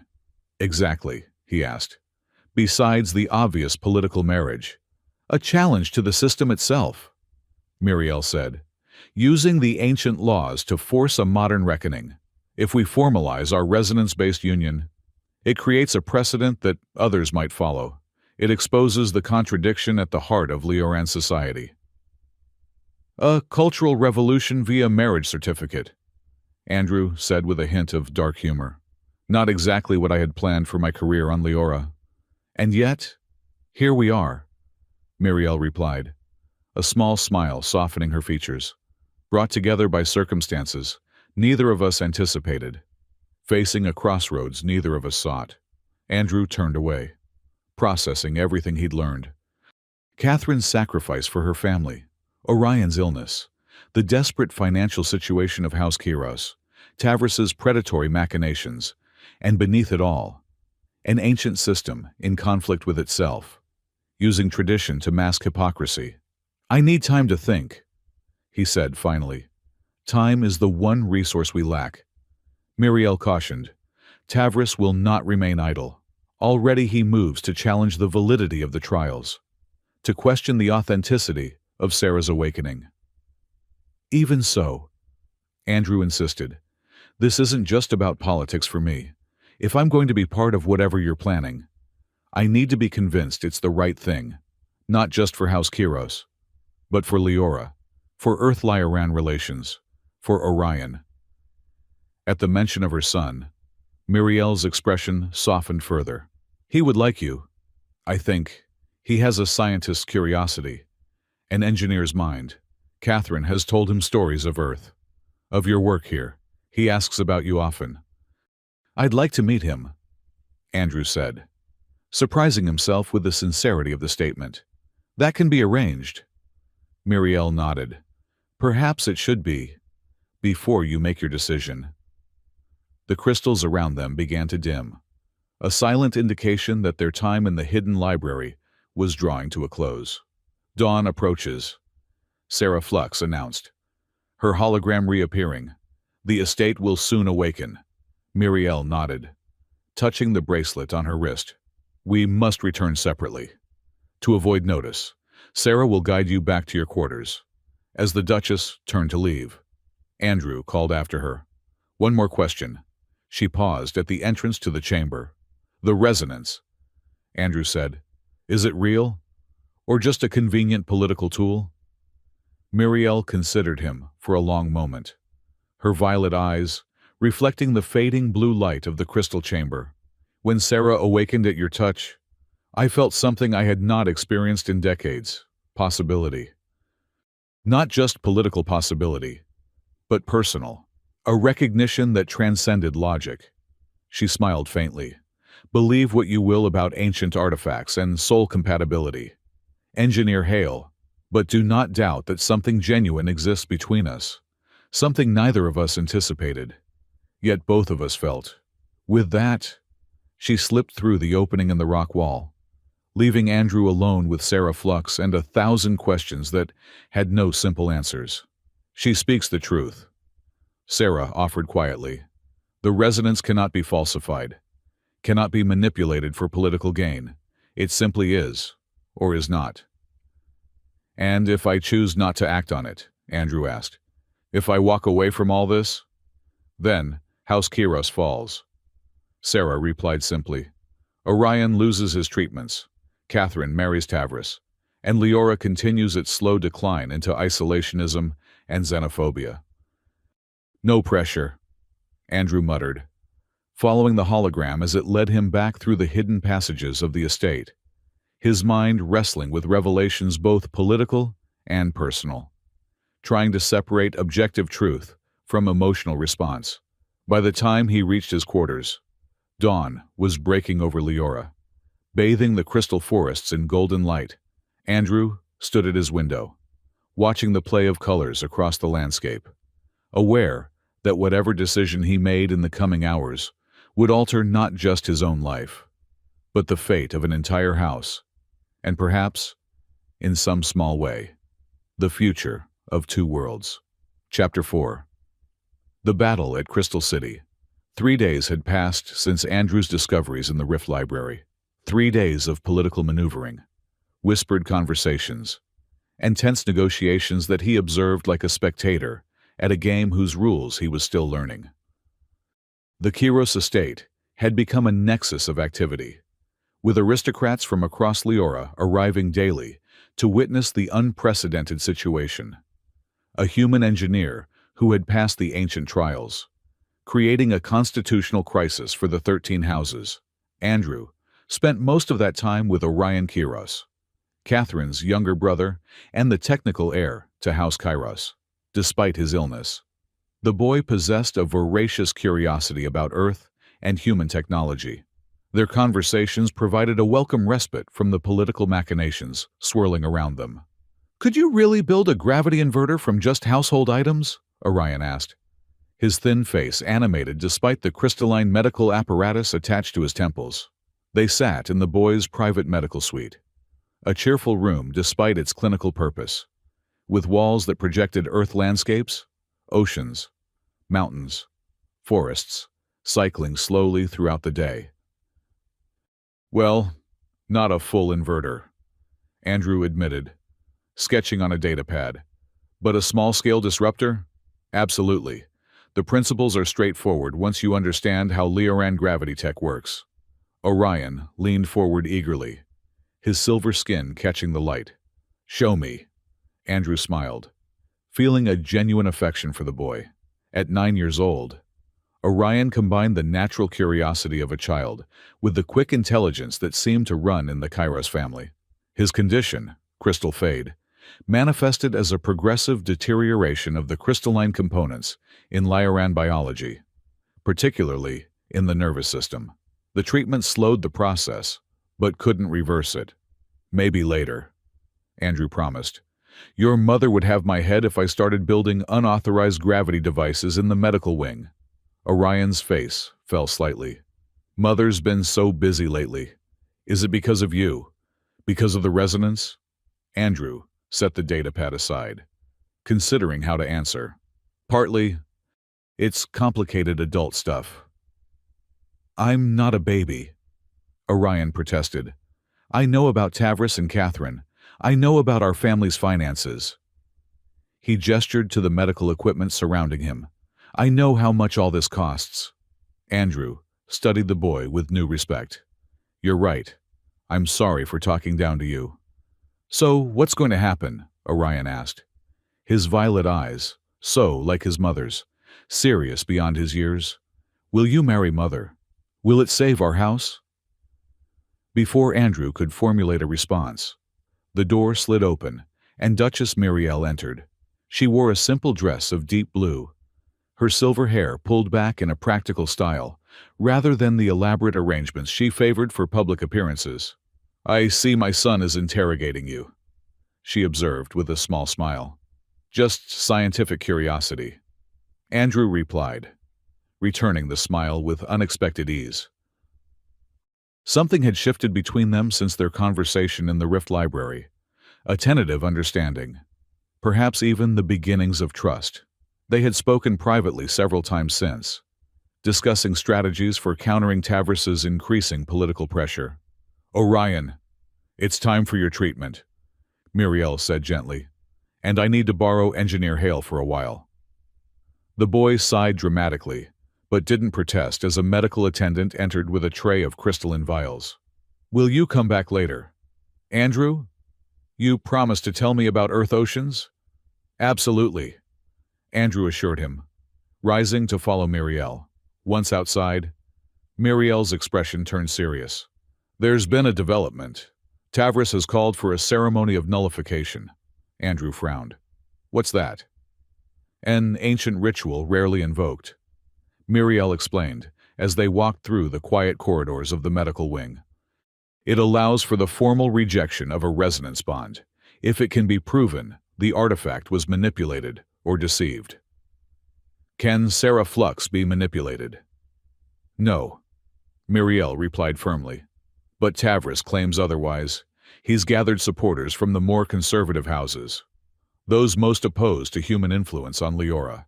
They're demanding the ceremony take place tonight at the Crystal Spire in Lumina." The Crystal Spire. Andrew had seen it from a distance but never visited.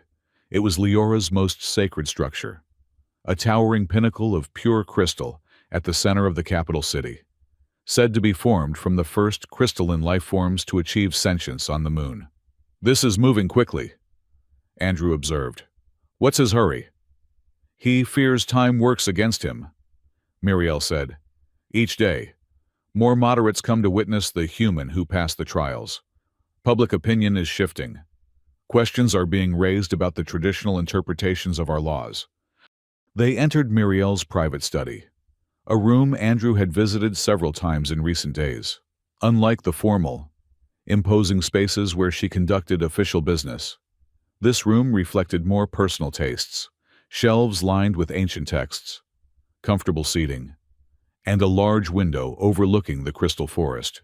Sarah Flux's hologram was waiting for them, life-sized and more detailed than Andrew had seen before. "The invitation has been formally delivered," the AI reported. "You are both summoned to the spire at nightfall. Attendance is mandatory under ancient law." "And if we refuse?" Andrew asked. "Then Tavris claims victory by default," Muriel said. "And the political consequences would be severe. We must attend." Andrew studied her face, noting the tension around her eyes. "You think it's a trap?" "I know it is," she replied. Tavris would not invoke such a ceremony unless he believed he could control the outcome. How would the ceremony work? Sarah's hologram expanded, displaying a three-dimensional image of the crystal spire's interior. The nullification requires three elements: the artifact in question, myself, the resonant pair, and the challenger. We would be placed at the heart of the spire, where the living crystal is most concentrated and sensitive. There, Tavris would present his evidence of manipulation, and the spire itself would judge the validity of the claim. "The building is the judge?" Andrew asked skeptically. "The spire is not merely a building," Muriel explained. "It's a vast, semi-sentient, crystalline entity, or rather, a collective of entities that have grown together over millennia. It responds to vibrational patterns, emotional states, and most importantly, truth." Andrew considered this, like the crystal entities in the sea, but more evolved? "Precisely," Sarah confirmed. "The spire cannot be deceived by emotional manipulation or political pressure. It responds only to genuine resonance, or the lack thereof." "So, if our resonance is real, we have nothing to worry about," Andrew concluded. Muriel and Sarah exchanged glances. "In theory," Muriel said carefully, "but Tavris would not have called for this ceremony without some plan. He's too careful, too calculating." Andrew paced the study, thinking, what if we turn this around? Use the ceremony to expose Tavris instead of defending ourselves. "How?" Muriel asked. "The spire responds to truth, right? What if we brought evidence of Tavris's manipulations, his real motives? What if we made the judgment about him, not us?" Sarah's holographic form shimmered with what might have been excitement. "It would be unprecedented, but theoretically possible. The spire responds to all truths presented within its center." "We would need concrete evidence," Muriel cautioned. "Suspicions and theories won't sway the spire." "We have evidence," Andrew reminded her. "Everything we saw in the Rift Library, the financial records, the correspondence, the territorial acquisitions. If Sarah can access those records." "I can," the AI confirmed, "but presenting them would be challenging. The spire ceremony follows strict protocols. Tavris would have control of the proceedings as the challenger." Andrew smiled slowly. "Maybe by Lyaran methods, but I might have another approach." He moved to the window, looking out at the crystalline landscape. "The spire is made of the same living crystal as the rest of Leora's structures, right? The same material that responds to specific frequencies, like the entities in the sea." "Yes," Muriel confirmed, beginning to understand his direction. "The entire city of Lumina is interconnected through living crystal networks. It's how our communications and lighting systems function."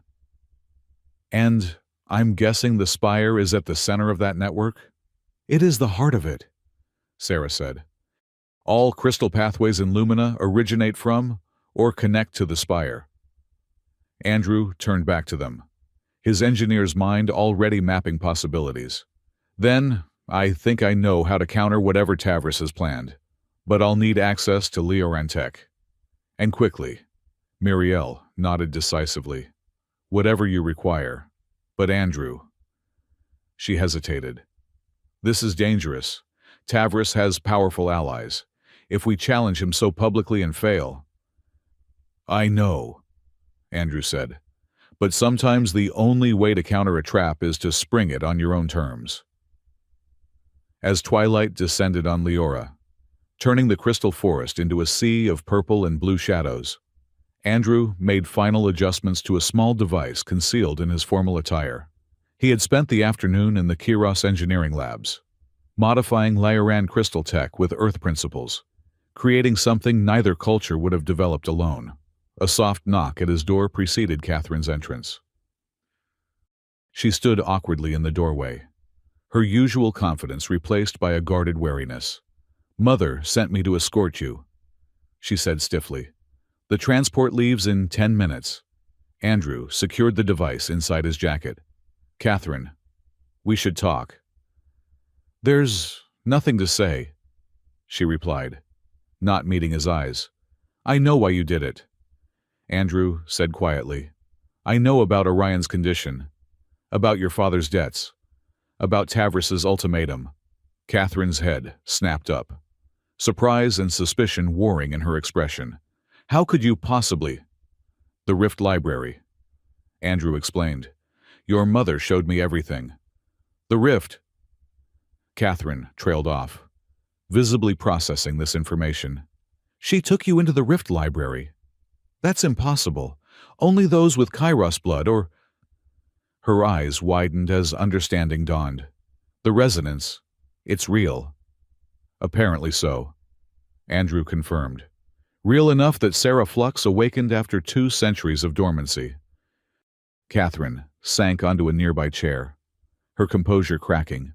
"I never thought. Mother has been alone so long. After Father died, she shut down that part of herself entirely.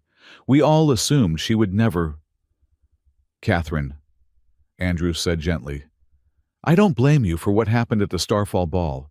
You were trying to save your family, to secure treatment for Orion." She looked up at him, vulnerability showing through her careful facade. "I didn't want to hurt you, but Tavris insisted the rejection be public. Humiliating. He wanted to make an example of you, of human influence on Leora." "I know," Andrew said. "And now we have a chance to turn the tables. Tonight, at the Spire." Catherine stood abruptly. "You don't understand what you're walking into. Tavris has been planning this for months. He has allies throughout the 13 houses, supporters in every level of Leoran government." "And we have the truth," Andrew replied, "plus a little Earth ingenuity." He showed her the device he'd been working on, a small, crystalline module, modified with Earth components. "What is that?" "Insurance," Andrew said simply. "Now, you mentioned a transport?" The journey to Lumina took less than an hour in the Kairos private shuttle.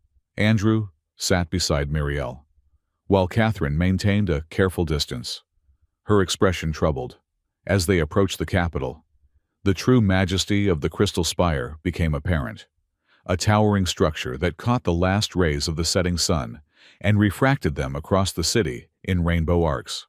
Unlike the elegant, flowing architecture of the rest of Lumina, the spire was jagged, almost natural in appearance, as if a massive crystal had erupted from the planet's core. It pulsed with inner light that shifted and flowed like liquid. "The spire predates all other structures on Leora," Miriel explained, noting Andrew's fascination. "Our ancestors built the city around it, learning to communicate with the crystal entities rather than attempting to shape them to our will." The shuttle landed on a platform halfway up the spire. Already, dozens of other aristocratic transports were arriving, disgorging passengers in formal attire. This was to be a public spectacle. Then, Tavris ensuring maximum witnesses to his expected triumph. "Remember the plan," Andrew said quietly to Miriel as they disembarked. "No matter what happens, what accusations Tavris makes, let me handle it." Miriel nodded slightly, her regal bearing firmly in place for the public eye. The bracelet containing Sarah Flux gleamed on her wrist, pulsing with steady blue light.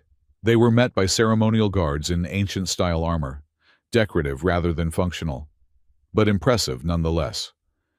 The guards escorted them through a series of crystalline chambers, each more spectacular than the last, with ceilings that soared hundreds of feet overhead and walls that seemed to sing with faint, harmonic tones.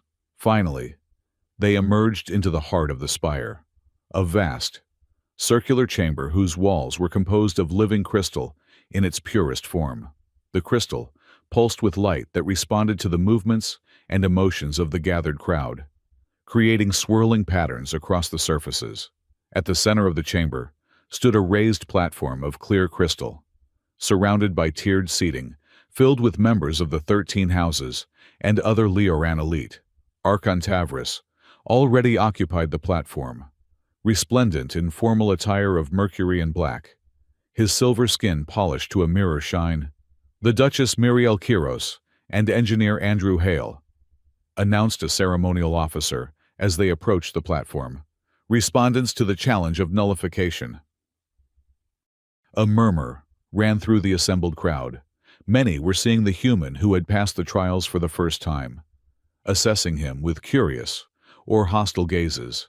Tavris stepped forward, his mercury eyes gleaming with barely concealed triumph. "Welcome to the Spire, Duchess, Engineer Hale." He pronounced Andrew's title with subtle mockery. "I trust you understand the gravity of these proceedings? We understand that you've called for a sacred ceremony based on false pretenses." "Archon," Miriel replied coolly. "That shows either desperation or disrespect for our traditions." Tavris's smile didn't waver. "We shall see what the Spire judges to be false." He turned to address the gathered assembly. "Honored representatives of the 13 houses, distinguished guests, we gather tonight for a solemn purpose, to verify the validity of a claimed resonance between Duchess Kiros and this Earth engineer." The way he paused before identifying Andrew's species drew predictable murmurs from the more conservative elements in the crowd. "The ancient laws of Leora recognize resonance as sacred," Tavris continued, "but they also provide mechanisms to expose false claims. The ceremony of nullification allows the Spire itself to judge the truth." He gestured. An attendant brought forward an ornate crystal pedestal. "Duchess Kairos, please place the artifact upon the judgment pedestal." Miriel stepped forward, removing the bracelet from her wrist. As she placed it on the pedestal, Sarah Flux's hologram materialized above it, larger and more defined than Andrew had ever seen. A woman of light, dignified and composed.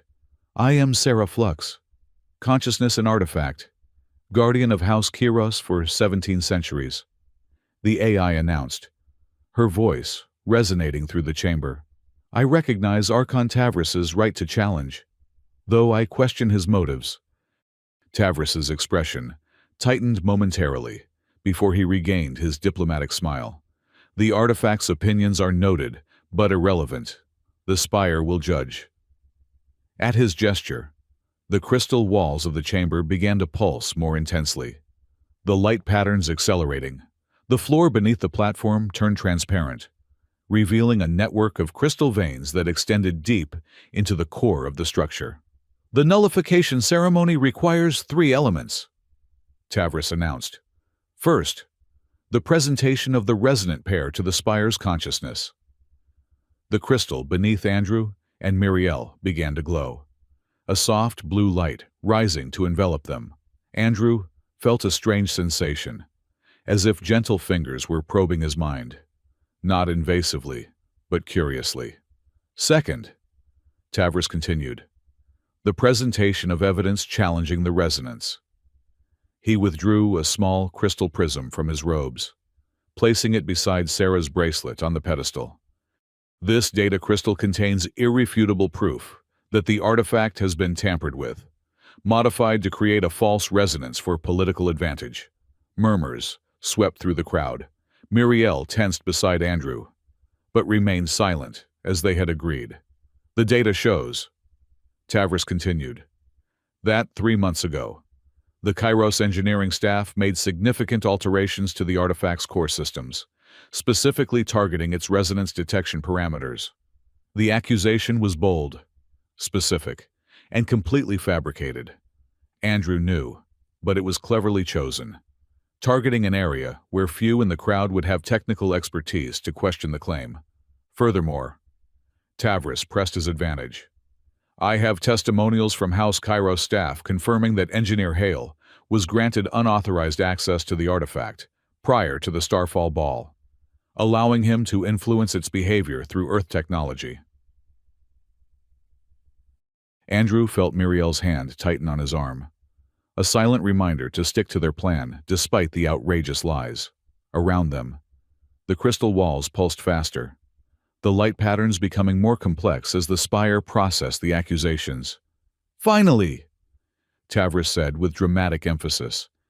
The third element of the ceremony, the judgment of the spire itself. He gestured expansively to the crystal surroundings. Great Spire, consciousness of Leora, we ask your judgment. Examine the artifact. Examine the pair before you, and reveal whether true resonance exists or whether deception has been practiced upon our sacred traditions. The light in the chamber intensified, focusing on the pedestal where Sarah's bracelet lay, beside Tavris's data crystal. The two objects began to glow with competing light, Sarah's steady blue against Tavris's harsh white. Andrew felt the mental probing intensify, no longer gentle but insistent, searching. Beside him, Muriel inhaled sharply, experiencing the same examination. The spire reaches its determination, Tavris announced, confidence evident in his voice. We shall soon see. Actually, Andrew interrupted, stepping forward. Before the spire concludes, I believe it should have all relevant information. Tavris frowned. The presentation phase is complete. Engineer Hale, you cannot introduce new elements now. According to the ancient protocols, Andrew countered, the spire must have access to all truth to make a fair judgment. Isn't that correct? Sarah. The AI's hologram nodded. The engineer speaks accurately. The ceremony of nullification requires complete disclosure of all pertinent facts. Tavris's mercury eyes narrowed. What game are you playing? Human. No game. Andrew replied calmly, just ensuring the spire has everything it needs to judge fairly. He turned to address the assembled crowd. The Archon has presented his evidence. Now I present mine.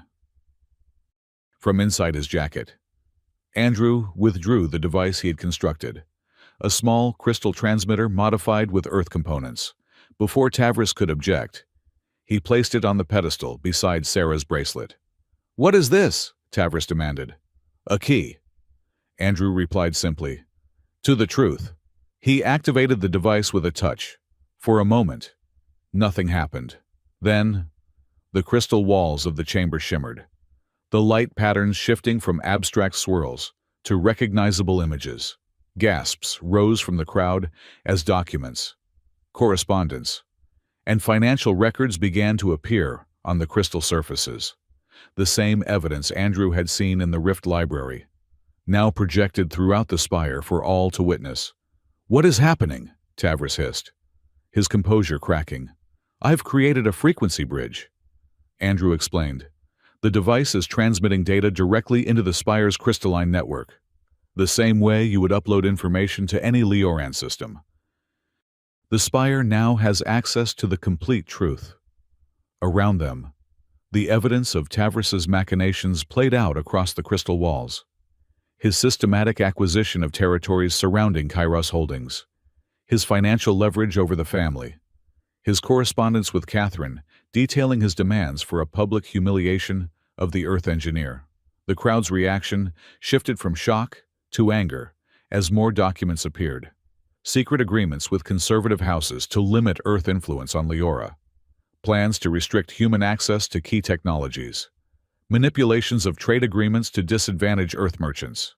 This is outrageous, Tavris shouted, lunging for the transmitter device.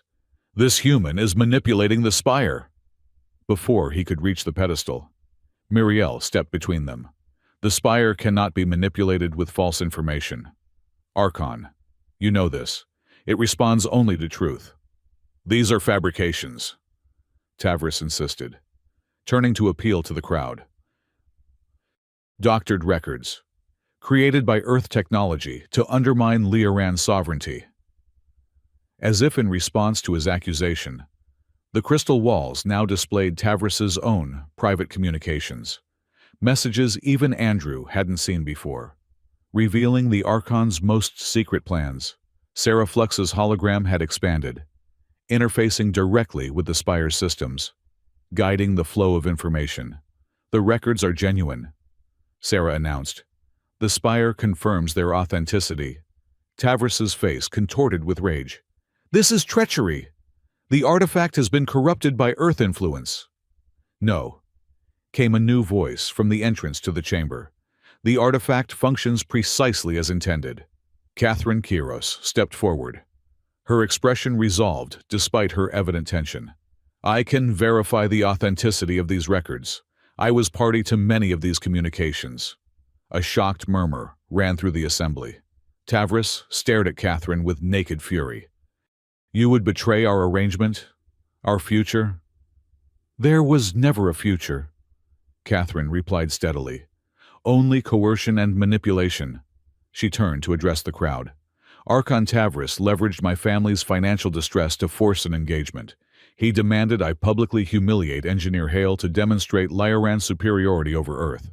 His interest was never in me, but in acquiring Kairos territories and expanding his political power. The crystal walls continued their damning display, now showing Tavris's territorial acquisitions, highlighted on maps of Leora, a systematic encirclement of Kairos holdings that would be completed with the marriage alliance. Tavris looked around wildly, seeing his support in the crowd evaporating as the evidence mounted. With a snarl of desperation, he lunged toward Sarah's bracelet, clearly intending to destroy the artifact. Andrew moved to intercept him, but Miriel was faster. She threw herself between Tavris and the pedestal, taking the full force of his attack. They collided, Miriel staggering backward from the impact. "Mother!" Catherine cried. Rushing forward, Miriel regained her balance, her regal composure momentarily replaced by fierce protective instinct.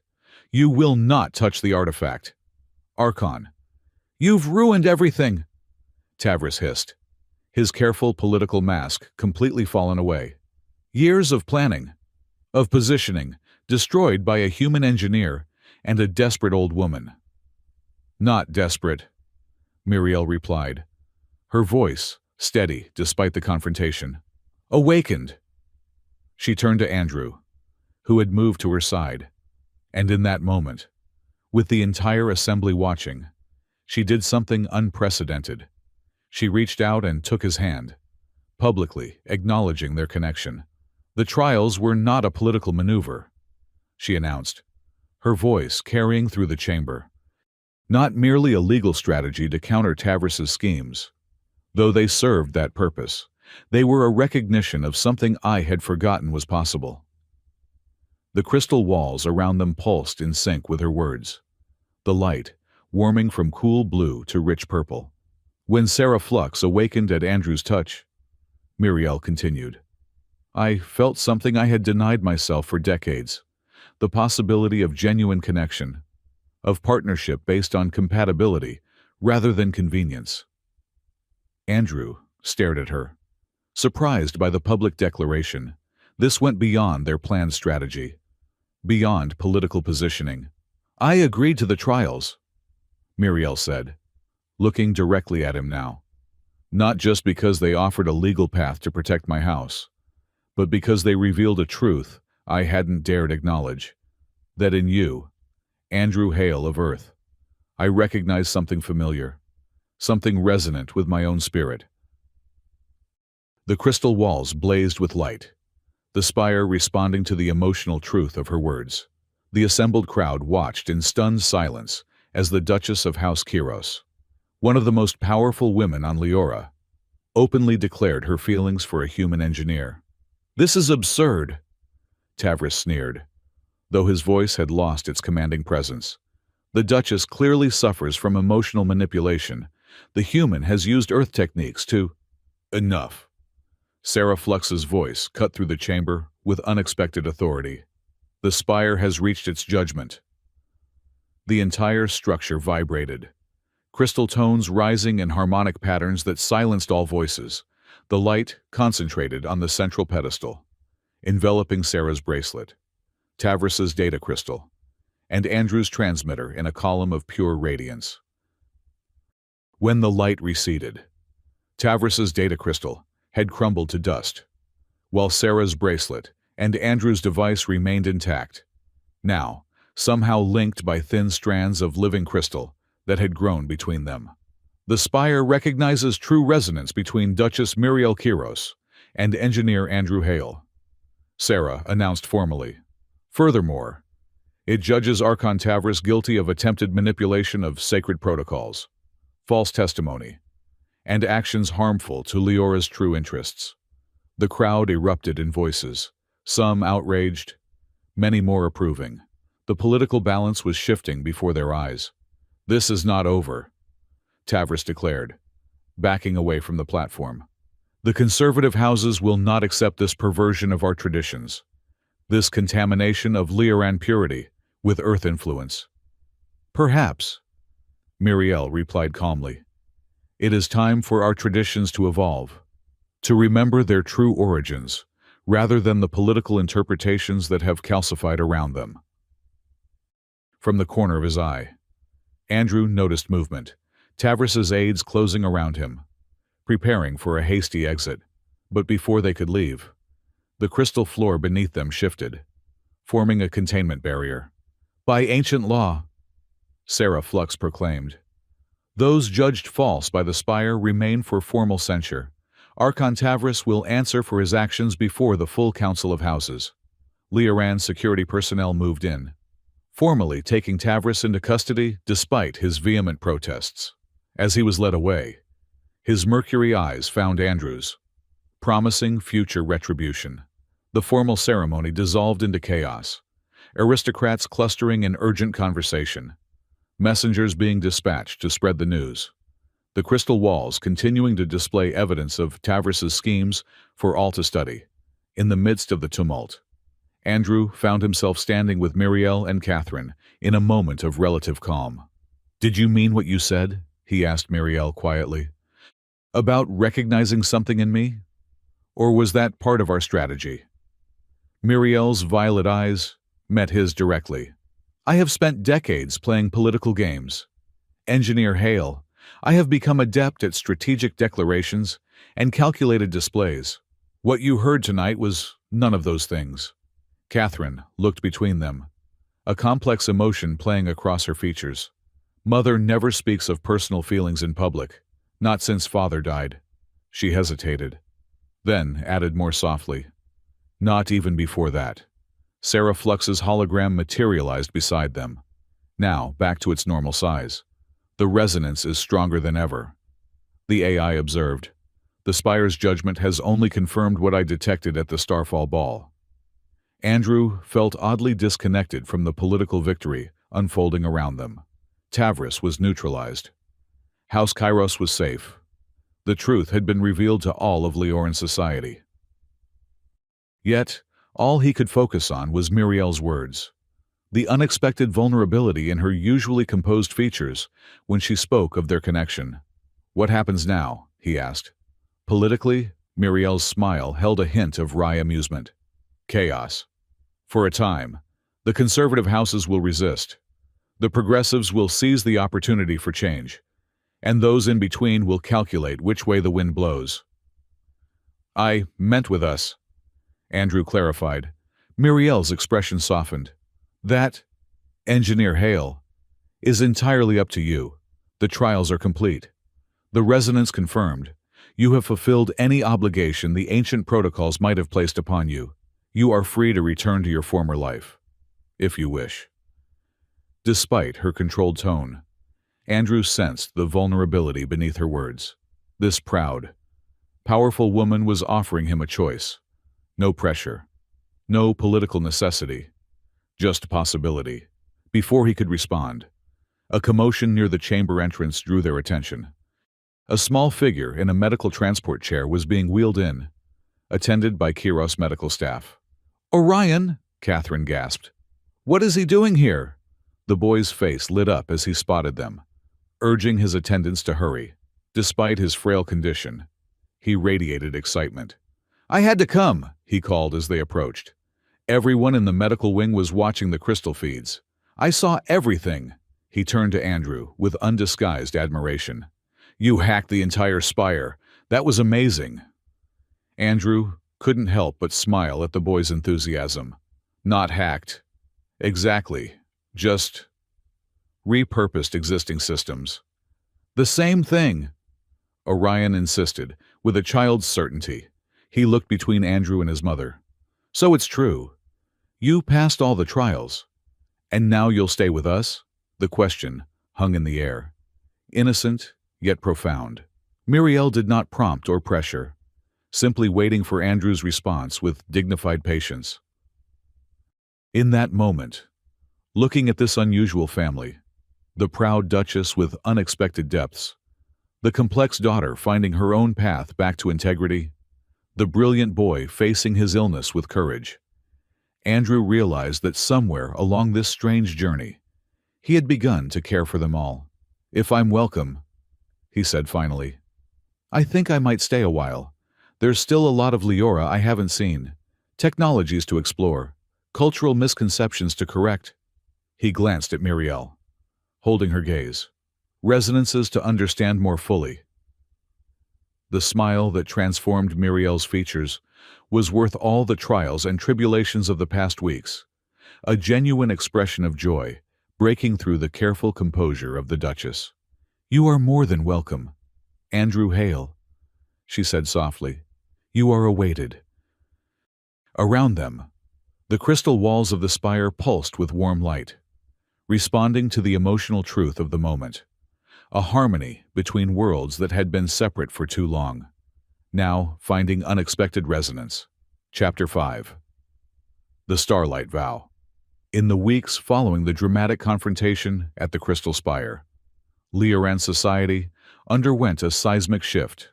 The conservative houses, deprived of their champion in Archon Tavris, found themselves on the defensive as centuries of political doctrine were suddenly open to re-examination. The moderates, sensing the changing winds, aligned themselves with Duchess Muriel Kiros, whose standing had risen dramatically following the revelations at the Spire. Tavris himself faced the full weight of Leoran justice. The evidence presented through Andrew's crystal network hack proved irrefutable: financial manipulation, political corruption, and conspiracy to seize control of House Kairos assets through coercion. The Confederation Council stripped him of his title and holdings, sentencing him to exile on a remote monitoring station at the edge of Leoran space. For House Kiros, the victory came with its own complications. While Muriel's position as Duchess was stronger than ever, Catherine faced the consequences of her role in Tavris's schemes. Though her motivations were understood, protection of her family and brother's medical care, her actions could not be entirely overlooked. Andrew found Catherine in the crystal gardens of the Kairos estate, a quiet sanctuary rarely visited by guests. She sat beside a pool of liquid crystal that reflected the evening sky, her expression pensive. She had changed in the weeks since the Spire, the careful political mask replaced by something more genuine, if sadder. "The council has reached its decision." "Then?" Andrew asked, taking a seat beside her. Catherine nodded without looking up. "Formal censure. Revocation of my title as heir. 1 year of diplomatic service on Centauri Prime." She smiled faintly. "It could have been worse." "Your mother intervened?" "She tried." Catherine traced patterns in the crystal pool with her fingertip. "But I refused her protection. I made my choices. Compromised my integrity. There should be consequences." Andrew studied her profile, recognizing a strength he hadn't fully appreciated during their relationship. "I respect that." They sat in silence for a moment, the liquid crystal rippling with soft blue patterns that echoed their emotions. "I never properly apologized," Catherine said finally, "for the Starfall Ball, for hurting you publicly." "You were trying to save your family," Andrew replied. "I understand that now." "Understanding doesn't erase the wrong." She turned to face him directly. "I am sorry, Andrew, not just for how I ended things, but for not trusting you enough to share our family's troubles. We might have found another solution together." The acknowledgement surprised him, touching a wound he hadn't realized was still raw. "Thank you for saying that." Catherine studied the crystal pool again. "Mother told me about your work with Orion's treatment, the earth techniques you've adapted for his condition." "Early stages still," Andrew cautioned, "but promising. By combining Lioran crystal therapy with Earth neural interface technology, we might be able to slow the progression significantly." "You've given him hope," Catherine said softly. "That's worth more than you know." Another silence fell between them, more comfortable than the last. "What will you do after Centauri Prime?" Andrew asked eventually. "I'm not sure." Catherine's expression became thoughtful. "The diplomatic post is intended as punishment, but I find myself looking forward to it. A fresh start, away from Lioran politics and expectations." "You could come to Earth afterward," Andrew suggested.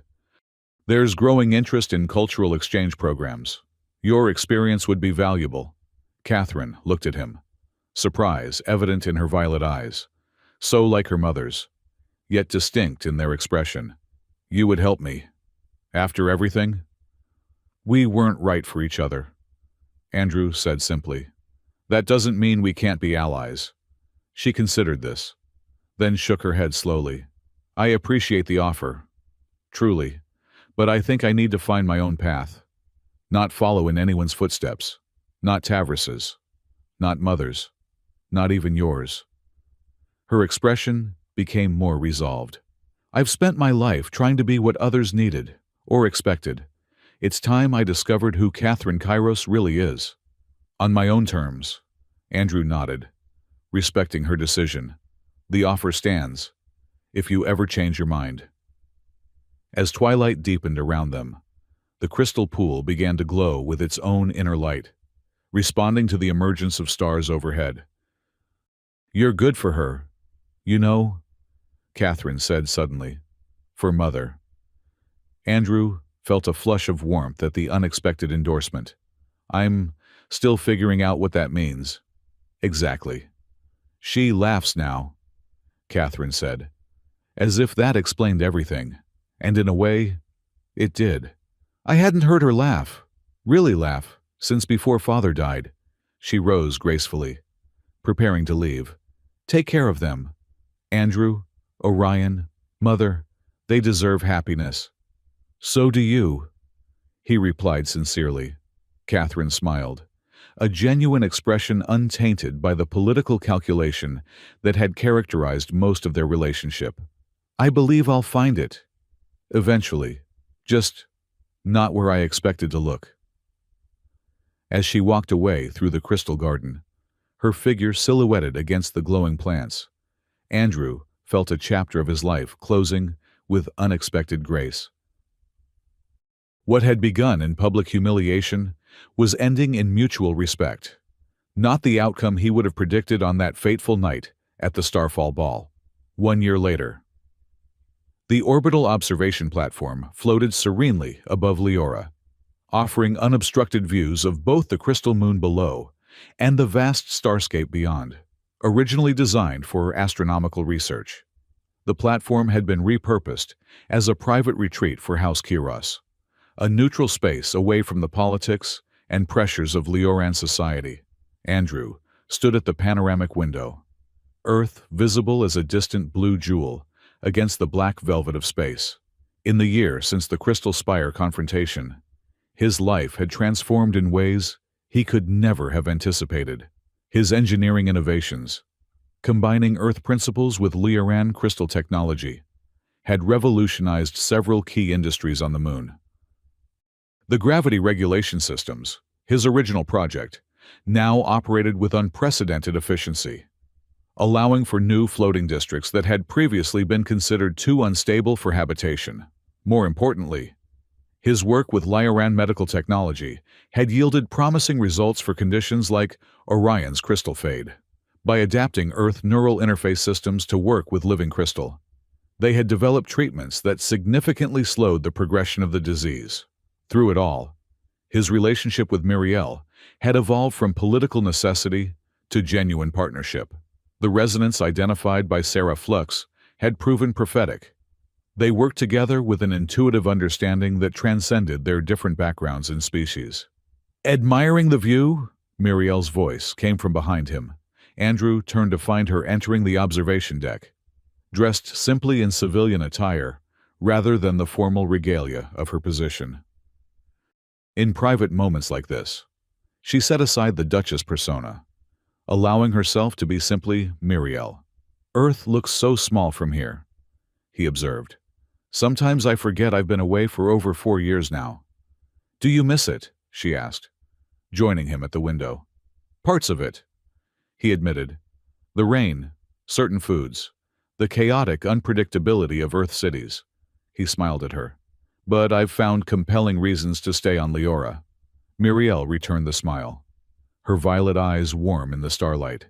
"I'm glad to hear it, because I have something to ask you," she gestured, and the room's lighting dimmed, allowing the starscape to dominate the view. The bracelet on her wrist, Sarah Flux's housing, began to glow with soft blue light.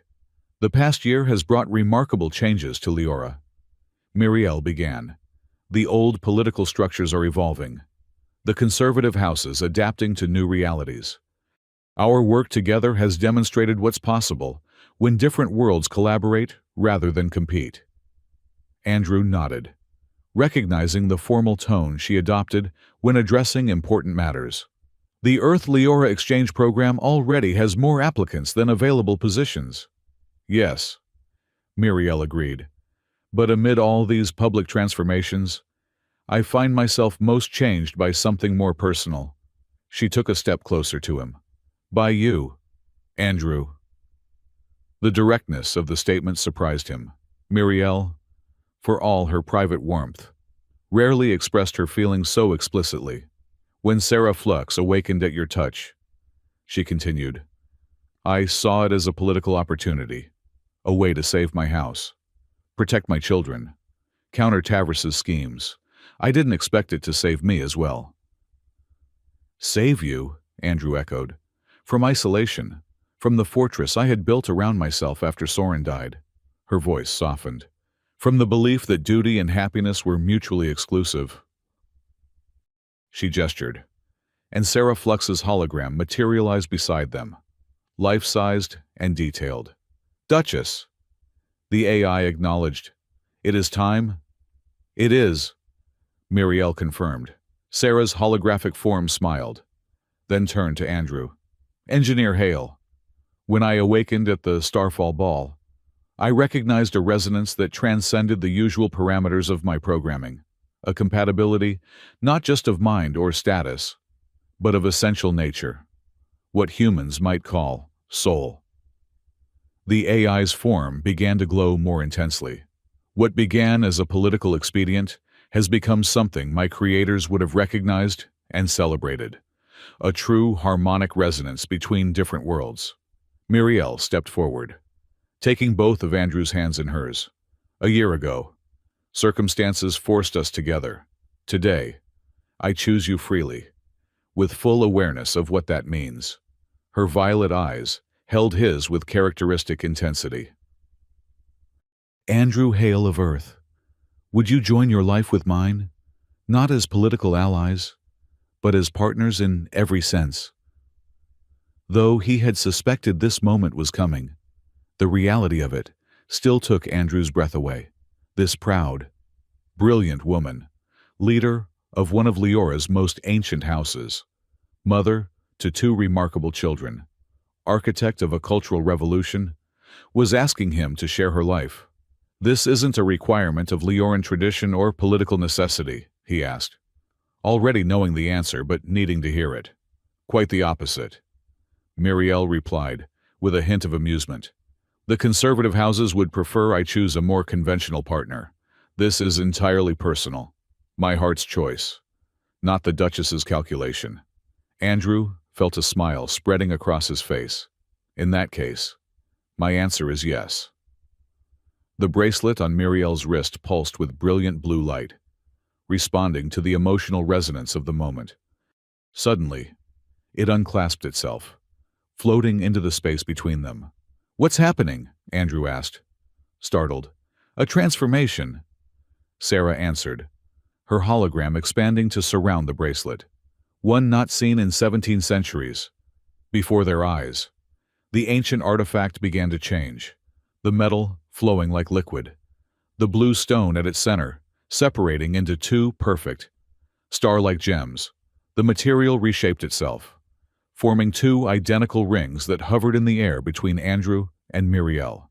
"The original purpose of my housing," Sarah explained, her voice soft with what might have been emotion, "was not as a bracelet, but as bonding rings for resonant pairs. When the traditions changed, when political marriages replaced resonance matches, I was remade into a bracelet, a symbol of the Duchess's solitary authority." The rings rotated slowly in the starlight, catching and refracting the distant glow of Earth. "Now I return to my intended form," Sarah continued, "as witness and symbol of a union based on true compatibility." Muriel looked at the rings with wonder. "I had heard legends of this, but thought them just stories." "The oldest magics are often hidden in plain sight," Sarah replied, waiting for the right moment to reveal themselves. The rings descended gently, one coming to rest in Andrew's palm, the other in Muriel's. They were warm to the touch, the metal seemingly alive, responsive to their contact. "The starlight vow," Sarah intoned formally, "an oath between resonant souls, transcending world and species, binding not through obligation, but through harmony."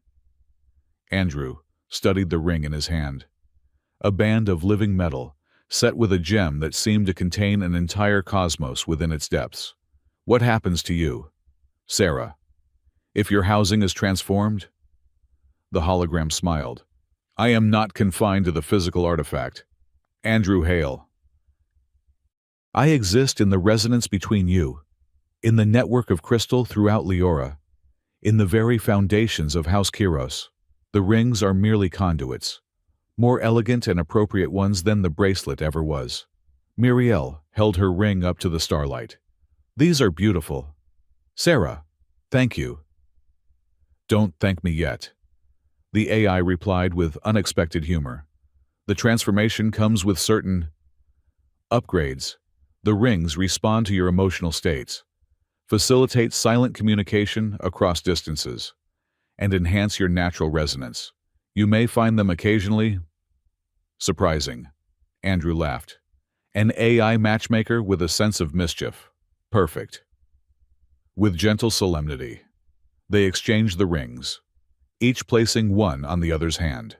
As the band settled into place, Andrew felt a subtle warmth spreading through him, a sense of connection that transcended the physical, as if he could feel Muriel's presence even with his eyes closed. "I feel you," Muriel whispered, confirming she experienced the same phenomenon. "Your thoughts, your emotions, not as words, but as impressions." "The rings activate the natural resonance between compatible souls," Sarah explained. "They don't create what isn't there, but enhance what already exists." As if responding to their wonder, the observation deck systems activated, the ceiling becoming transparent to reveal the full glory of the starscape above. Earth shone like a blue gem among countless stars, a reminder of Andrew's origins and the bridge he now represented between worlds. Muriel stepped closer, sealing their commitment with a kiss that carried all the intensity and passion she usually kept, carefully contained behind her Duchess persona. The rings on their fingers pulsed with synchronized light, responding to the emotional connection. "Well," Andrew said when they finally parted, slightly breathless, That's definitely an upgrade from a political arrangement. Muriel laughed. The genuine, unguarded sound that Catherine had identified as evidence of real change. Indeed, though I suspect the political implications will be significant nonetheless. Speaking of which, Andrew said, turning serious. Have you heard from Catherine? Muriel nodded. A message arrived yesterday from Earth. She's completed her diplomatic service on Centauri Prime and has accepted a position at the Earth Leora Cultural Institute in Geneva. Geneva? Andrew was surprised. I thought she wasn't interested in going to Earth. Apparently, she reconsidered, Muriel said with a small smile. Her message mentioned something about finding her own path and following it wherever it leads. She seems content, perhaps even happy. I'm glad, Andrew said sincerely. She deserves that chance. A chime from the platform's communication system interrupted their moment. Incoming shuttle, announced the automated system. Young Lord Orion Kiros requesting permission to dock. Permission granted, Muriel responded, her expression brightening at the mention of her son. In the years since the Spire confrontation, Orion's condition had improved dramatically, thanks to the combined Lioran-Earth medical treatments Andrew had helped develop. Though still not completely cured, the boy had regained enough strength to resume many normal activities, including his passionate study of both world sciences. The shuttle docked with a gentle thump, and minutes later, Orion bounded onto the observation deck with the exuberance of a 10-year-old given exciting news. You did it! He exclaimed, rushing to embrace his mother. Then Andrew. Sarah told me through the house network. You're getting married, Andrew laughed, ruffling the boy's silver hair. News travels fast. Sarah says the ring's transformed, Orion continued, his violet eyes wide with excitement. That hasn't happened in centuries. Can I see them? How do they work? Can I study the resonance patterns? Muriel shook her head with fond exasperation. Always the scientist. Yes, you may examine them later. Right now, we have something else planned. She nodded to Andrew, who activated a control panel on the wall. The observation platform hummed softly, beginning to rotate until Earth came into perfect view, just as the first rays of sunrise touched its curved edge. Earth sunrise from Lioran orbit, Andrew explained to Orion. Something I've wanted to show you both for a long time. The three of them stood together at the panoramic window, watching as golden light spread across the blue planet, illuminating clouds and oceans in a breathtaking display of natural beauty. It's perfect, Orion whispered, his scientific enthusiasm momentarily replaced by simple wonder. Andrew felt Muriel's hand slip into his, her ring pulsing gently against his skin with a warmth that conveyed her emotions more clearly than words ever could. Through their enhanced connection, he sensed her contentment, her hope for the future, and beneath it all, a deep well of love that had been waiting to be discovered. As Earth's sunrise completed, bathing the observation platform in golden light, Andrew realized they had created something rare and precious, a family founded not on tradition or biological connection, but on choice and compatibility, a bridge between worlds that began with a humiliating rejection and culminated in an unexpected harmony, somewhere in the crystal networks of Leora. Sarah Flux observed the moment with satisfaction. The ancient AI had waited centuries for this convergence, for resonance to triumph over rigid tradition, for compatibility to overcome prejudice. As the light of Earth's sun illuminated the three figures standing together in perfect harmony, she recorded the moment in her vast memory banks, marking it as the beginning of a new era for both worlds. On a desk in the corner of the observation platform, a communication panel briefly illuminated with an incoming message, a video from Catherine on Earth, her face more relaxed and genuine than it had been in years. Congratulations, her recorded voice said warmly. I've found my beginning here. I'm glad you found yours there. Family isn't always what we expect, but sometimes it's exactly what we need. The message ended as the Earth's sunrise reached its full brilliance, casting long golden rays across the stars. A new day dawning not just for a planet, but for the disparate souls who had found unexpected harmony in the vast emptiness of space.